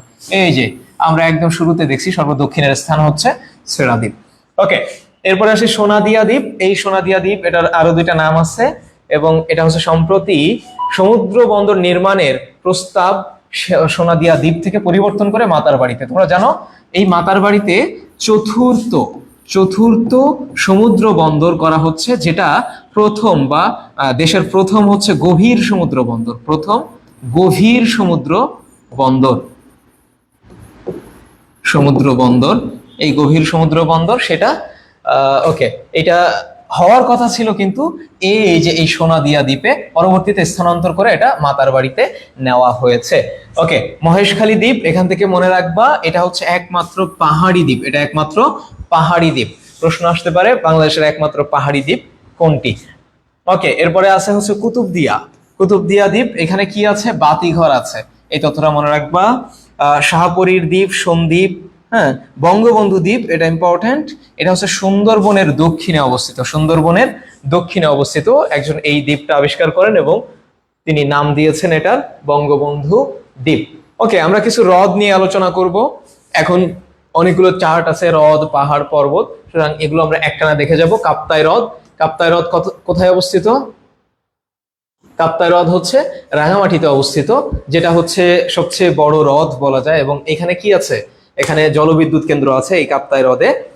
এই কাপ্তাই হ্রদ কিন্তু করা হয়েছে কোন নদীতে বাদ দিয়ে এই হ্রদটা করা হয়েছে? এটা কিন্তু কর্ণফুলী, কর্ণফুলী নদীতে বাদ দিয়ে এটা করা হয়েছে। কর্ণফুলী, কর্ণফুলী নদীতে বাদ দিয়ে করা হয়েছে। এবং ফয়েজ লেক, এটা চট্টগ্রামে। বগা লেক, প্রান্তিক হ্রদ, প্রায় প্রায় পরীক্ষায় আসে, এটা হচ্ছে বান্দরবনে অবস্থিত। কোথায় অবস্থিত? বান্দরবনে। ওকে, কিছু ভ্যালি আছে, হালদা ভ্যালি, হ্যাঁ, এরপরে হচ্ছে সাঙ্গু ভ্যালি। সাঙ্গু ভ্যালি চট্টগ্রামে, হালদা ভ্যালি হচ্ছে কক্সবাজারে, বলিশিরা ভ্যালি এবং ভেঙ্গি ভ্যালি, ভেঙ্গি ভ্যালি হচ্ছে কাপ্তাই, চট্টগ্রামে অবস্থিত। ওকে, আমি একটু দেখি তোমরা আছো কিনা, আবার চলে গেছো কিনা। হ্যাঁ, তোমরা যারা ছিলে তারা আছো, আমরা তাহলে আগাইতে পারি। কিছু পর্বত আছে, আমাদের সর্বোচ্চ পর্বত বাংলাদেশের, সেটা হচ্ছে তাজিংডং বা বিজয়। এটা হচ্ছে 1231 কিলোমিটার এটার উচ্চতা। এবং এটা কোথায় অবস্থিত? অবশ্যই বান্দরবনে। সব মানে তিনটা, সর্বোচ্চ তিনটি যেই পর্বত, সেই তিনটাই হচ্ছে কোথায় অবস্থিত? তিনটাই বান্দরবনে অবস্থিত। একটা এই যে বান্দরবনে, এটাও রোমা বান্দরবন, সেটা কি? কেওক্রাডং, এটা দ্বিতীয়, এটা উচ্চতার দিক থেকে দ্বিতীয়, 1 মিটারের পার্থক্য। এটা হচ্ছে 1231 আর এটা 1230 মিটার। ওকে, দেন যেটা হচ্ছে মোদারটং বা সাকাহাফং, এটা হচ্ছে 3 নম্বরে আছে, এটা থানসিতে অবস্থিত। অনেকে এটিকে সর্বোচ্চ পাহাড় বলে দাবি করেন, আসলে সর্বোচ্চ হচ্ছে তাজিংডং বা বিজয়, সেটা হচ্ছে এইটা। ওকে,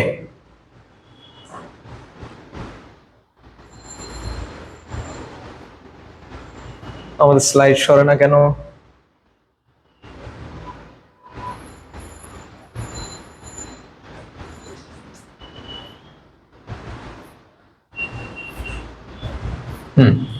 তারপরে কি আছে আমাদের? পাহাড়গুলো আমরা একটু দেখবো। পাহাড়, এই পাহাড় হচ্ছে সবচেয়ে বৃহত্তম এবং সর্বোচ্চ পাহাড় কি? সর্বোচ্চ পাহাড় হচ্ছে আমাদের গারো পাহাড়, যেটা ময়মনসিংহে অবস্থিত, তাই না? ওই যে ময়মনসিংহে। এবং এই গারো পাহাড়ে কারা থাকে? ক্ষুদ্র নৃগোষ্ঠী গারো যারা আছে তারা কিন্তু এই গারো পাহাড়ে থাকে। ওকে, চন্দ্রনাথ পাহাড়, এটাতে আমি উঠছি, তোমরা হয়তো অনেকেই গেছো, ঘুরতে গেছো। সীতাকুণ্ডুতে, চট্টগ্রামের সীতাকুণ্ডে অবস্থিত। এবং এটা মনে রাখবা হচ্ছে হিন্দুদের তীর্থস্থান আছে, ওর উপরে একটা মন্দির আছে একদম একদম যেই পাহাড়ের চূড়াতে, এটা হচ্ছে হিন্দুদের খুব গুরুত্বপূর্ণ একটা তীর্থস্থান। ওকে, চিম্বুক পাহাড়, এটা হচ্ছে বান্দরবনে অবস্থিত, বাংলার দার্জিলিং বলা হয়, কালা পাহাড় বা পাহাড়ের রানী নামে পরিচিত। নীলগিরি কোথায়? আমরা সবাই ঘুরতে যাই, বান্দরবনে মানুষজন ঘুরতে যায়, ছবি দেয়। ওকে, জয়ন্তিকা, এটা হচ্ছে সিলেটে। এবং আলুটেলা, এটা হচ্ছে খাগড়াছড়ি। সাজেকে গেলে একসাথে মানুষ এখানে ঘুরে আসে। আলুটেলা গুহা বা আলুটেলা যে পর্বত, সেখানে বাংলাদেশের প্রাকৃতিক গুহা আলুটেলা এখানে অবস্থিত। এখানে কিন্তু একটা গুহা আছে। ওকে, ওকে, দেন আমরা যাব হচ্ছে হাওরের নাম, কিছু হাওর। হাকালুকি হাওর, এটা হচ্ছে বাংলাদেশের সবচেয়ে বড় হাওর, তাই না? বৃহত্তম হাওর হচ্ছে হাকালুকি হাওর। এবং 1999 সালে এটি প্রতিবেশগত সংকটাপন্ন বা ইকোলজিক্যালি ক্রিটিক্যাল এরিয়া, আর কি, ecologically critical area, ecologically critical area হিসাবে খ্যাত। এবং এটি এশিয়ার অন্যতম বৃহত্তম মেটাপানির জলাভূমি বা হাওর, যেটাকে আমরা বলে থাকি। ওকে, টাঙ্গুয়ার হাওর, এটা হচ্ছে সুনামগঞ্জে অবস্থিত। এটাও ঘোরার জন্য অসাধারণ একটা জায়গা, মানুষজন ঘুরতে যায়। এটাকে স্থানীয় নাম হচ্ছে 9 কান্দার 6 বিল।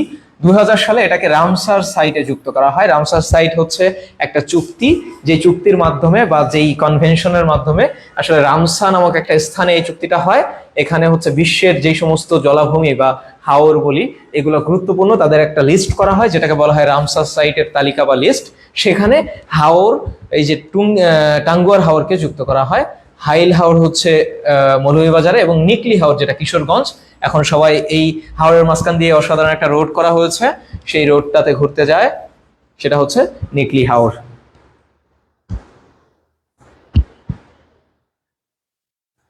ওকে ওকে ওকে ওকে ওকে দেন আমরা কোথায় যাব? আমরা কোথায় যাব? আমরা যাব কিছু বিখ্যাত বিল নিয়ে আমরা একটু পড়াশোনা করব। প্রথম হচ্ছে চলন বিল। এই চলন বিল হচ্ছে সিরাজগঞ্জ, পাবনা, নাটোর, এটা অনেক বড় বিল। বাংলাদেশের সবচেয়ে বৃহত্তম বিল হচ্ছে কি? এই চলন বিল। এর মধ্য দিয়ে হচ্ছে আত্রাই নদী প্রবাহিত। এই দুইটা তথ্য গুরুত্বপূর্ণ। একটা হচ্ছে চলন বিলের মাঝখান দিয়ে আত্রাই নদী চলে গেছে, একটা হচ্ছে এই বিলটা হচ্ছে বাংলাদেশের বৃহত্তম বিল।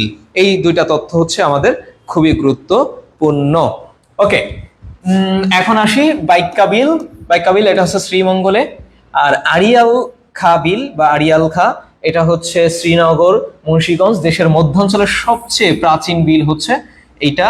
এবং ভবদহ বিল, এটা পরীক্ষায় আসে, এটা হচ্ছে যশোরে অবস্থিত।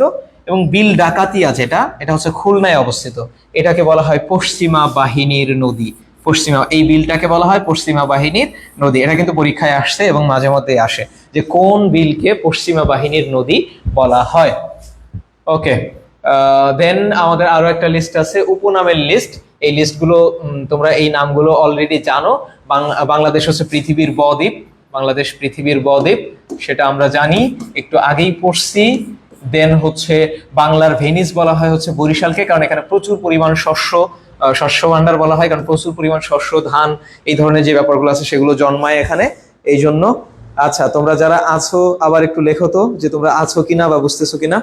ওকে, নারিকেল জিঞ্জিরা, এটা কোথায়? এটা হচ্ছে সেন্ট মার্টিনে, মানে সেন্ট মার্টিন দ্বীপ, তার আরেক নাম হচ্ছে নারকেল জিঞ্জিরা। 60 আউলিয়ার দেশ, এটা হচ্ছে সিলেটে। এবং 12 আউলিয়ার শহর, এটা বলা হয় হচ্ছে চট্টগ্রামকে। বাংলাদেশের প্রবেশদ্বার বলা হয় চট্টগ্রামকে। প্রাচ্যের ড্যান্ডি বলা হয় কাকে? নারায়ণগঞ্জকে বলা হয় প্রাচ্যের ড্যান্ডি। প্রাচ্যের ড্যান্ডি। ওকে, আসি ভাইয়া লিখতেছে, থাকলেই হবে। মসজিদের শহর হচ্ছে অবশ্যই ঢাকা, রিকশার শহরও ঢাকা, এবং সাথে সাথে এটা যানজটের শহর, এটা দূষণপূর্ণ বায়ুর শহর, আরো অনেক কিছুই বলা যায়। আচ্ছা, বাণিজ্যিক রাজধানী, সেটা হচ্ছে আমাদের চট্টগ্রাম। পাহাড় পর্বত ও রহস্যের লীলাভূমি বান্দরবন। একটু আগেই আমরা দেখলাম যে বড় বড় যে 3টা পর্বত, সেই 3টাই কোথায় অবস্থিত? বান্দরবনে অবস্থিত। এবং বান্দরবনে কিন্তু প্রচুর পাহাড় পর্বত আছে, এই জন্য এটা বলা হয়। কুমিল্লার দুঃখ বলা হয় গোমতী নদীকে, এটা একটা নদী। সাগরকন্যা হচ্ছে কুয়াকাটা, কুয়াকাটাকে বলা হয় সাগরকন্যা। যেখানে হচ্ছে, হ্যাঁ, কুয়াকাটা, এখানে এটার কি বলা হয়, 18 কিলোমিটারের একটা সমুদ্র সৈকত, যেখানে বলা হয় কি, মানে কক্সবাজারের মতোই, সেটা কক্সবাজার সমুদ্র সৈকতের মতো। এখান থেকে সূর্যোদয় এবং সূর্যাস্ত দেখা যায়। উপজাতীয় ক্যাপিটাল সিটি, সেটা হচ্ছে দুর্গাপুর, নেত্রকোনা। এবং পশ্চিমা বাহিনীর নদী, একটু আগে যেটা দেখলাম, সেটা হচ্ছে বিল ডাকাতিয়া। বিল ডাকাতিয়া, এটা হচ্ছে পশ্চিমা বাহিনীর নদী।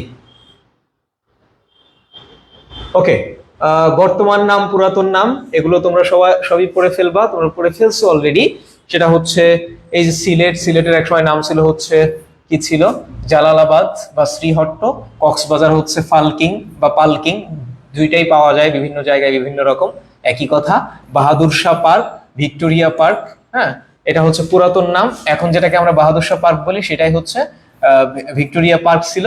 কুষ্টিয়ার নাম ছিল একসময় নদিয়া, যেখান থেকে হচ্ছে ওই যে রাজা লক্ষণ সেন পালায় চলে গেল, সেটা। এরপরে হচ্ছে ভোলা, এটা হচ্ছে শাহবাজপুর, মুন্সিগঞ্জ, যশোর, এগুলোর নাম আমরা জানি মোটামুটি। আমি কিছু গুরুত্বপূর্ণ নামের কথা বলে দেই। এই যে বরিশাল, এখানে আছে হচ্ছে চন্দ্রদ্বীপ, বাকলা, আরো একটা আছে, এটার নাম ইসমাইলপুর, ইসমাইলপুর, আরো আছে। ওকে, ঢাকা, এটা হচ্ছে জাহাঙ্গীরনগর। সম্রাট জাহাঙ্গীরের সময় কে রাখছিল? ইসলাম খান এই নামটা রাখছিল, ঢাকার নাম পরিবর্তন করে রাখছে জাহাঙ্গীরনগর। ওকে, জাহাঙ্গীরনগর রাখছে। দেন আসি হচ্ছে গাজীপুর, এটা ছিল জয়দেবপুর। জয়দেবপুর নামে একটা স্থান অলরেডি আছে, মানে এখনো আছে গাজীপুরে। সেন্ট মার্টিন দ্বীপ, এটাকে নারকেল জিঞ্জিরা বলা হয়। নিঝুম দ্বীপ, এটা বাউলার চর। ময়নামতি, এটাকে বলা হয় রোহিতগিরি। নোয়াখালী, এটার নাম ছিল সোধারাম বা ভুলুয়া। মহেস্থানগড়, এটাকে পুন্ড্র বলা হয়, পুন্ড্রবর্ধন। তোমরা জানো, যারা হচ্ছে আমরা যখন অধ্যায়টা পড়বো, জনপদ যখন পড়বো, তখন আমরা দেখবো যে মহেস্থানগড় আসলে যেটা, সেটা হচ্ছে পুন্ড্রবর্ধন। কারণ হচ্ছে পুন্ড্র নামক যে জনপদটা ছিল, সেটার রাজধানী হচ্ছে পুন্ড্রবর্ধন, যেটার বর্তমান নাম হচ্ছে মহাস্থানগড়। ওকে, ময়মনসিংহ সেটাকে বলা হয়তো নাসিরাবাদ, তার নাম ছিল সোনারগাঁও, এটা ছিল সুবর্ণগ্রাম, একই ধরনের কথা। কুমিল্লা সেটা ছিল সমতট, কারণ এই সমতট একটা জনপদ ছিল, সেই জনপদটা কুমিল্লা, বৃহত্তর যে ব্রাহ্মণবাড়িয়া এবং কুমিল্লা এই অঞ্চল নিয়ে গঠিত ছিল, হরিকেল এবং বঙ্গের মাঝখানে, সেটাই হচ্ছে সমতট। ওকে, খুলনা জাহানাবাদ, বাগেরহাটকে বলা হতো খলিফাতাবাদ। বাংলা একাডেমি এটা ছিল বর্ধমান হাউস, এই বর্ধমান হাউসকেই পরবর্তীতে বাংলা একাডেমি করা হয় যখন 54 নির্বাচনের পরে পরবর্তীতে এগুলো করা হয়। মুজিবনগর এটার নাম ছিল হচ্ছে বৈদ্যনাথ তলা, এটাকে পরবর্তীতে নামকরণ করা হয় যখন মুজিবনগর সরকার গঠন করা হয়, তখন এটার নামকরণ করা হয় মুজিবনগর। ওকে, দেন আমরা হচ্ছে প্রশাসনিক অঞ্চলগুলো আমরা সবাই মোটামুটি এই সম্পর্কে জানি। প্রশাসনিক অঞ্চল, আমাদের অডিয়েন্স সংখ্যা আস্তে আস্তে কমতেছে দেখতেছি, যে অল্প কজন ছিল তারাও চলে যাচ্ছে, কেন চলে যাচ্ছে আমি জানি না। ওকে, আমরা একটু প্রশাসনিক অঞ্চলগুলো দেখি, হয়তো এই কারণে যে এটা মানে আগে থেকেই আমাদের পড়া জিনিস, এই জন্য হইতে পারে। ওকে, বিভাগ, আমাদের বিভাগ আছে কয়টি? 8টি। মনে রাখতে হবে প্রস্তাবিত নবম জেলা সেটা হচ্ছে পদ্মা, এবং 10ম যেটা সেটা হচ্ছে কুমিল্লা বিভাগ। এই দুটা তথ্য মনে রাখলেই চলবে। জেলা হচ্ছে 64টা, প্রস্তাবিত 65তম হচ্ছে ভৈরব, অনেক দিন ধরে এটা প্রস্তাবিত কিন্তু এখন পর্যন্ত এটা হচ্ছে না। দেন উপজেলা হচ্ছে 495, সর্বশেষ যেটা 3টা একসাথে হয়েছে ডাসার, ঈদগাঁও এবং মধ্যনগর সুনামগঞ্জের, এই 3টা মনে রাখতে হবে যে সর্বশেষ কারা হয়েছে সেটা। এবং থানা হচ্ছে 652টা। সিটি কর্পোরেশন কতটি আছে? 12টি আছে অবশ্যই, এবং 13তম যেটা সেটা হচ্ছে ফরিদপুর। এই যে পদ্মা বিভাগ যেটা হচ্ছে সেই ফরিদপুর, এই ফরিদপুরকে প্রস্তাব করা হয়েছে সিটি কর্পোরেশন করার জন্য। ওকে, পৌরসভা 330টা, সিটে হচ্ছে এটা 328 আছে, এই 328 এখন পরিবর্তন হচ্ছে 330 হয়ে গেছে। সর্বশেষ হচ্ছে শ্যামনগর, সাতক্ষীরা, এবং ইউনিয়ন আছে 4571, এটা নিয়মিত পরিবর্তন হয়, মাঝে মধ্যেই পরিবর্তন হইলে আমরা আবারও তোমাদেরকে জানায় দিব। ওকে, এখন আমরা এই যেই বাংলাদেশের যেই অঞ্চলগুলো পড়লাম, বিভিন্ন জেলা বিভাগ, সেগুলোর কয়েকটা ফিচার নিয়ে আমরা একটু পড়বো। প্রথমত হচ্ছে আয়তনে সবচেয়ে বড় বিভাগ যেটা 8টা বিভাগের মধ্যে সেটা হচ্ছে আমাদের চট্টগ্রাম, এবং আয়তনে বড় জেলা হচ্ছে রাঙামাটি। এই রাঙামাটি হচ্ছে সবচেয়ে বড় জেলা, যেটার সাথে 2টা দেশেরই সংযোগ আছে, একটা হচ্ছে ভারত, একটা হচ্ছে মিয়ানমার। ওকে, আয়তনে সবচেয়ে বড় উপজেলা কোনটি? সেটা হচ্ছে বাঘাইছড়ি, তোমরা আরো পাবা শ্যামনগর। শ্যামনগর আসলে মূলত ভূখণ্ড হিসাবে যদি দেখি তাহলে বাঘাইছড়ি হচ্ছে সবচেয়ে বড় উপজেলা, কারণ হচ্ছে শ্যামনগরের সাথে যে সুন্দরবনের অংশটা আছে সেটা ধরে হিসাব করলেই পরে এটা বড় হয়, আদারওয়াইজ হয় না। তবে পরিচিতভাবে আনসার শ্যামনগরও দেওয়া আছে, কোথাও কোথাও বাঘাইছড়িও দেওয়া আছে। ওকে, আয়তনে ছোট বিভাগ যেটা সেটা হচ্ছে ময়মনসিংহ, সর্বশেষ যেটা হয়েছে ছোট্ট একটা বিভাগ। এবং আয়তনে ছোট জেলা হচ্ছে নারায়ণগঞ্জ ঢাকার, এবং আয়তনে ছোট্ট উপজেলা যেটা সেটা হচ্ছে শায়েস্তাগঞ্জ। আয়তনে ছোট থানা ওয়ারী ঢাকা, ঢাকার একটা থানা। দেন জনসংখ্যায় সবচেয়ে বড় বিভাগ কোনটা? অবভিয়াসলি ঢাকা, এটা তো বলার অপেক্ষা রাখে না। জনসংখ্যায় বড় জেলা কোনটা হবে? সেটাও ঢাকায় হবে। ঢাকায় এক একটা মানে বিল্ডিং এ যত মানুষ, অনেক গ্রামেও এত মানুষ নাই, এটা হচ্ছে অবস্থা। ওকে, জনসংখ্যায় ছোট বিভাগ কোনটা? ছোট বিভাগ হচ্ছে বরিশাল, বরিশালের ঘনত্ব, জনসংখ্যার ঘনত্ব খুবই কম।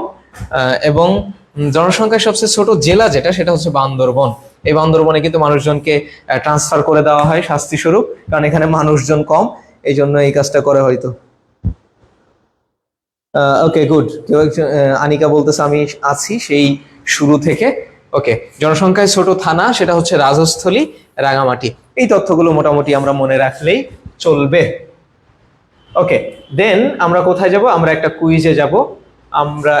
কুইজে যাব। সেটা হচ্ছে 28তম জাতিসংঘের যেই জলবায়ু পরিবর্তন বিষয়ক সম্মেলন, যেটা হচ্ছে কিন্তু অলরেডি হচ্ছে 30 তারিখ থেকে। আমি তোমাদেরকে বলে দেই, এই আজকে কত তারিখ? আজকে সম্ভবত 1 তারিখ, 1 তারিখ না? হ্যাঁ, 30 ডিসেম্বর থেকে এটা শুরু হয়েছে।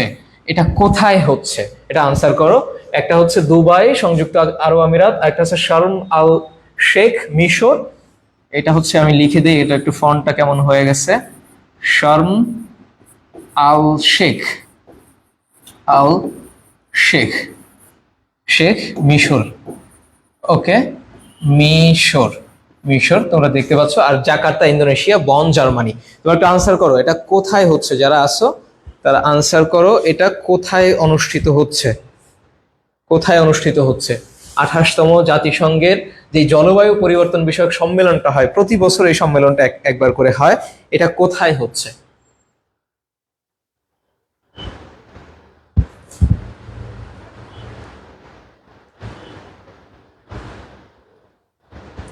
কে কে আছে? আনিকা, নাজনীন, তোমরা যারা আছো তোমরা একটু আনসার করো। আর যদি আনসার না জানো তাহলে লেখো যে এটার আনসার পারি না বা জানি না, আমি তাহলে আনসার বলে দিব।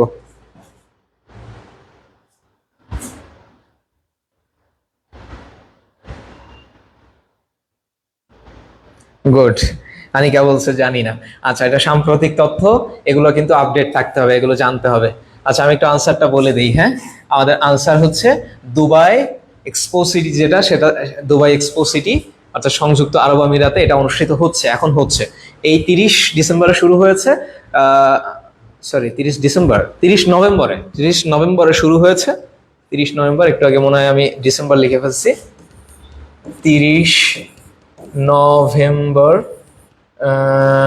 নভেম্বর শুরু হয়েছে, এটা 12 ডিসেম্বর পর্যন্ত চলবে, 12 ডিসেম্বর পর্যন্ত 2023 এই সম্মেলনটা চলবে। ঠিক আছে, ওকে। তাহলে আমরা একটু সামনে আগাই। ওকে, এই সম্মেলনটা সম্পর্কে এখন এইখানে বিস্তারিত পাবা, এটা স্ক্রিনশট রাখতে পারো বা নোট তুলে নিতে পারো এই অংশটা থেকে, কারণ এটা গুরুত্বপূর্ণ। ওকে, জলবায়ুতে মানুষের সৃষ্ট ক্ষতিকর প্রভাব মোকাবেলায়, অর্থাৎ আমরা যে বায়ু দূষণ করি, অর্থাৎ তাপমাত্রা বৃদ্ধির জন্য যে সমস্ত কাজ করি, জীবাশ্ম জ্বালানি পোড়াই, হ্যাঁ, এই ধরনের কাজগুলো করার কারণে যে ক্ষতিকর প্রভাব মোকাবেলায় 154টা দেশ 1992 সালে জলবায়ু পরিবর্তন বিষয়ক জাতিসংঘের ফ্রেমওয়ার্ক কনভেনশন, যেটাকে ইউএনএফসিসি বলা হয়, এফসিসিসি স্বাক্ষর করে। এবং এইটার উদ্যোগে প্রতি বছর একটা করে সম্মেলন হয় এটার উপরে, যে কিভাবে আমরা এই বৈশ্বিক গ্লোবাল ওয়ার্মিং কমাইতে পারি, কিভাবে কি করতে পারি, এটার উপর হয়। প্রতি বছর এটা অনুষ্ঠিত হয়, যেটাকে আমরা সংক্ষেপে বলা হয় কপ। হ্যাঁ, কপ 1, 2, 3, 4 এভাবে করে। বর্তমান যেটা হচ্ছে সেটা হচ্ছে কপ 28। কপ 28 হচ্ছে বর্তমান হচ্ছে। ওকে, এটা হচ্ছে কোথায় হচ্ছে? এটা হচ্ছে সংযুক্ত আরব আমিরাতে এক্সপো সিটি দুবাইতে অনুষ্ঠিত হচ্ছে, এবং তারিখ হচ্ছে 30 নভেম্বর থেকে 12 ডিসেম্বর পর্যন্ত 2023। এবং আরো একটা তথ্য আমরা জেনে রাখবো একই সাথে, কপ 29 যেটা অস্ট্রেলিয়াতে অনুষ্ঠিত হবে। কোথায় অনুষ্ঠিত হবে? অস্ট্রেলিয়াতে। বুঝছো কিনা?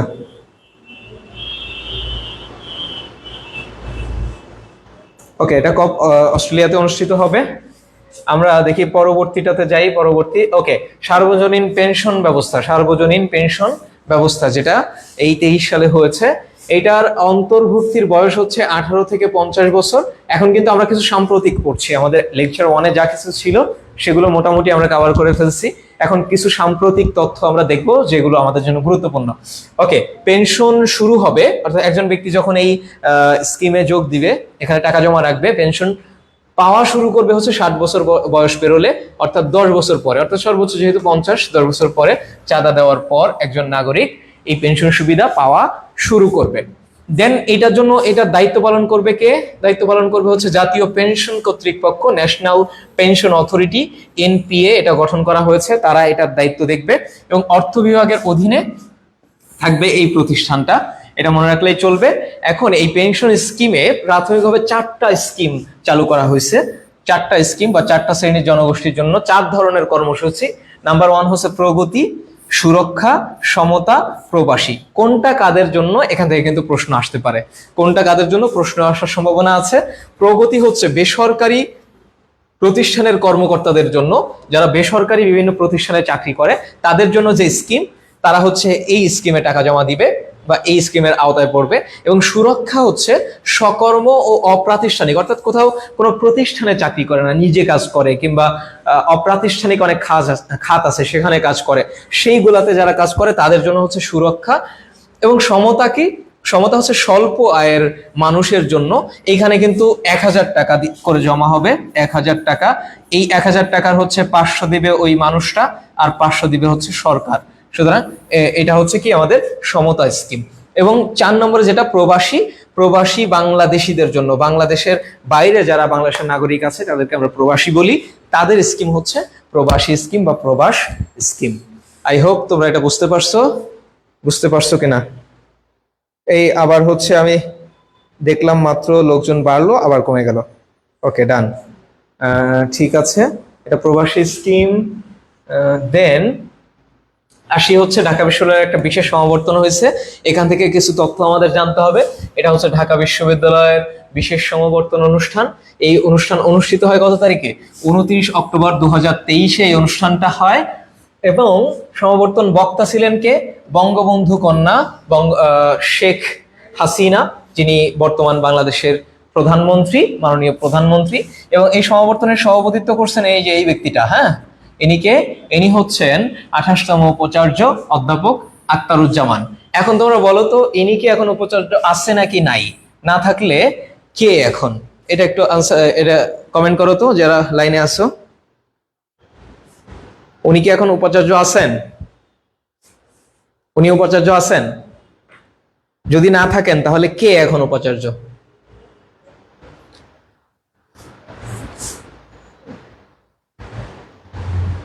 কমেন্ট করেন।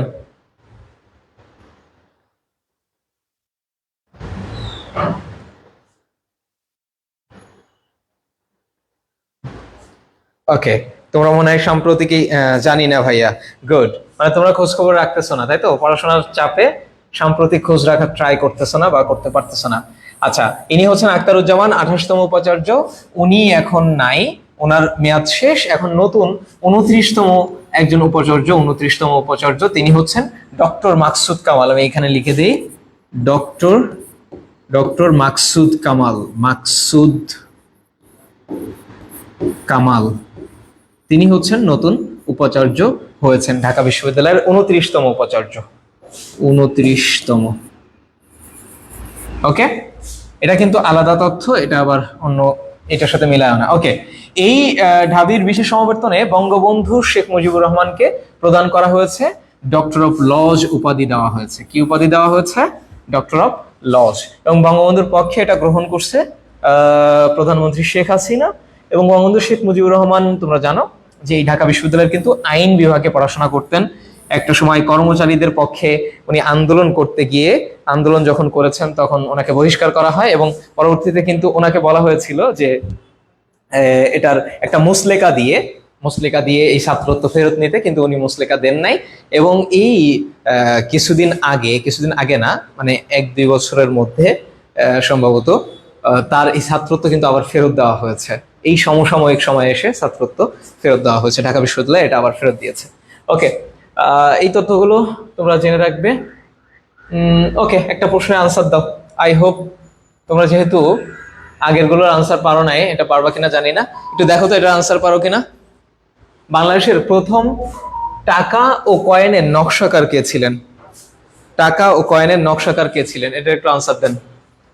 এটা একটা সাম্প্রতিক কোশ্চেন, কারণ এই যে বাংলাদেশের প্রথম টাকা ও কয়েনের যিনি নকশা করছেন উনি সাম্প্রতিক পরলোক গমন করছেন, মারা গেছেন। এই জন্য হচ্ছে এই প্রশ্নটা একটু রিলেভেন্ট। ঠিক আছে, প্রশ্ন আসলেও আসতে পারে, এই জন্য এই প্রশ্নটা করা। এখন তোমরা একটু আনসার দাও।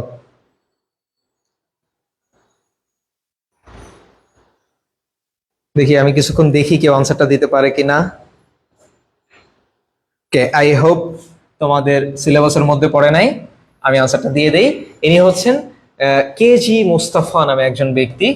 উনি হচ্ছেন প্রথম বাংলাদেশের এই টাকা এবং কয়েনের নকশা করছেন। প্রথম যে 5 পয়সা, 10 পয়সা বা 1 টাকা যেগুলো ছিল, প্রথম টাকা এবং কয়েন, সেগুলোর নকশা করছিলেন কে? এই ব্যক্তিটা। আচ্ছা, ওনাকে একটু দেখে আসি, উনি কে একটু দেখে আসি। উনি হচ্ছেন, এই ব্যক্তিটা হচ্ছেন উনি। এবং এই যে ওনার কয়েকটা নকশা আমরা দেখি এখানে, এই যে দেখো, এটা হচ্ছে কি 10 টাকা, এভাবে করা। আবার এটা কিন্তু ICC cricket world cup Bangladesh 2011 যেটা হয়, সেটার যে লোগোটা, সেটাও কিন্তু উনি স্মারকটা ডিজাইন করছিলেন। এই যে এই কেজি মুস্তফা, উনি এটা করছেন। ওকে, এটা দেন আমরা দেখি কোথায় যাব। এখন তোমরা যারা আছো, আমি দেখতে পাচ্ছি অনলি 6 জন। তোমরা একটু বলো তোমাদের কোনো কোশ্চেন আছে কিনা। কোশ্চেন থাকলে আমি কোশ্চেন গুলার আনসার দিব। কোশ্চেন আছে কিনা?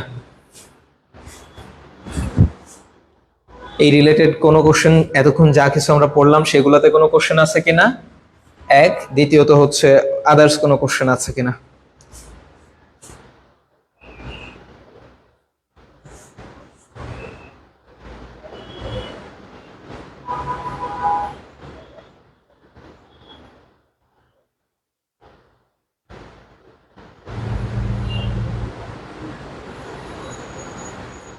হ্যাঁ, সময় দিলাম তো, করেন আপনি, কোশ্চেন করেন। আপনাকে সময় দিচ্ছি, করেন, কোশ্চেন করেন, সময় নিয়ে কোশ্চেন করেন, আমি আছি।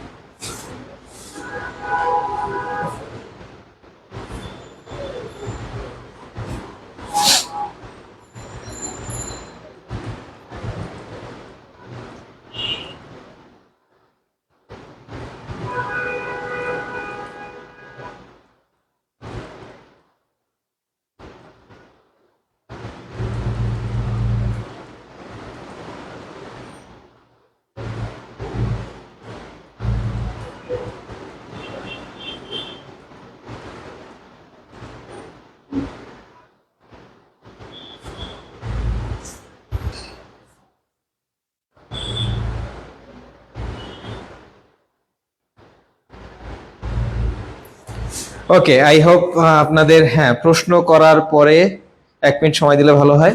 মানে আগের কোশ্চেন করার পরে আমি বেশি সময় দেই নাই, তাই? ওকে, এরপর থেকে বেশি সময় দেওয়া হবে।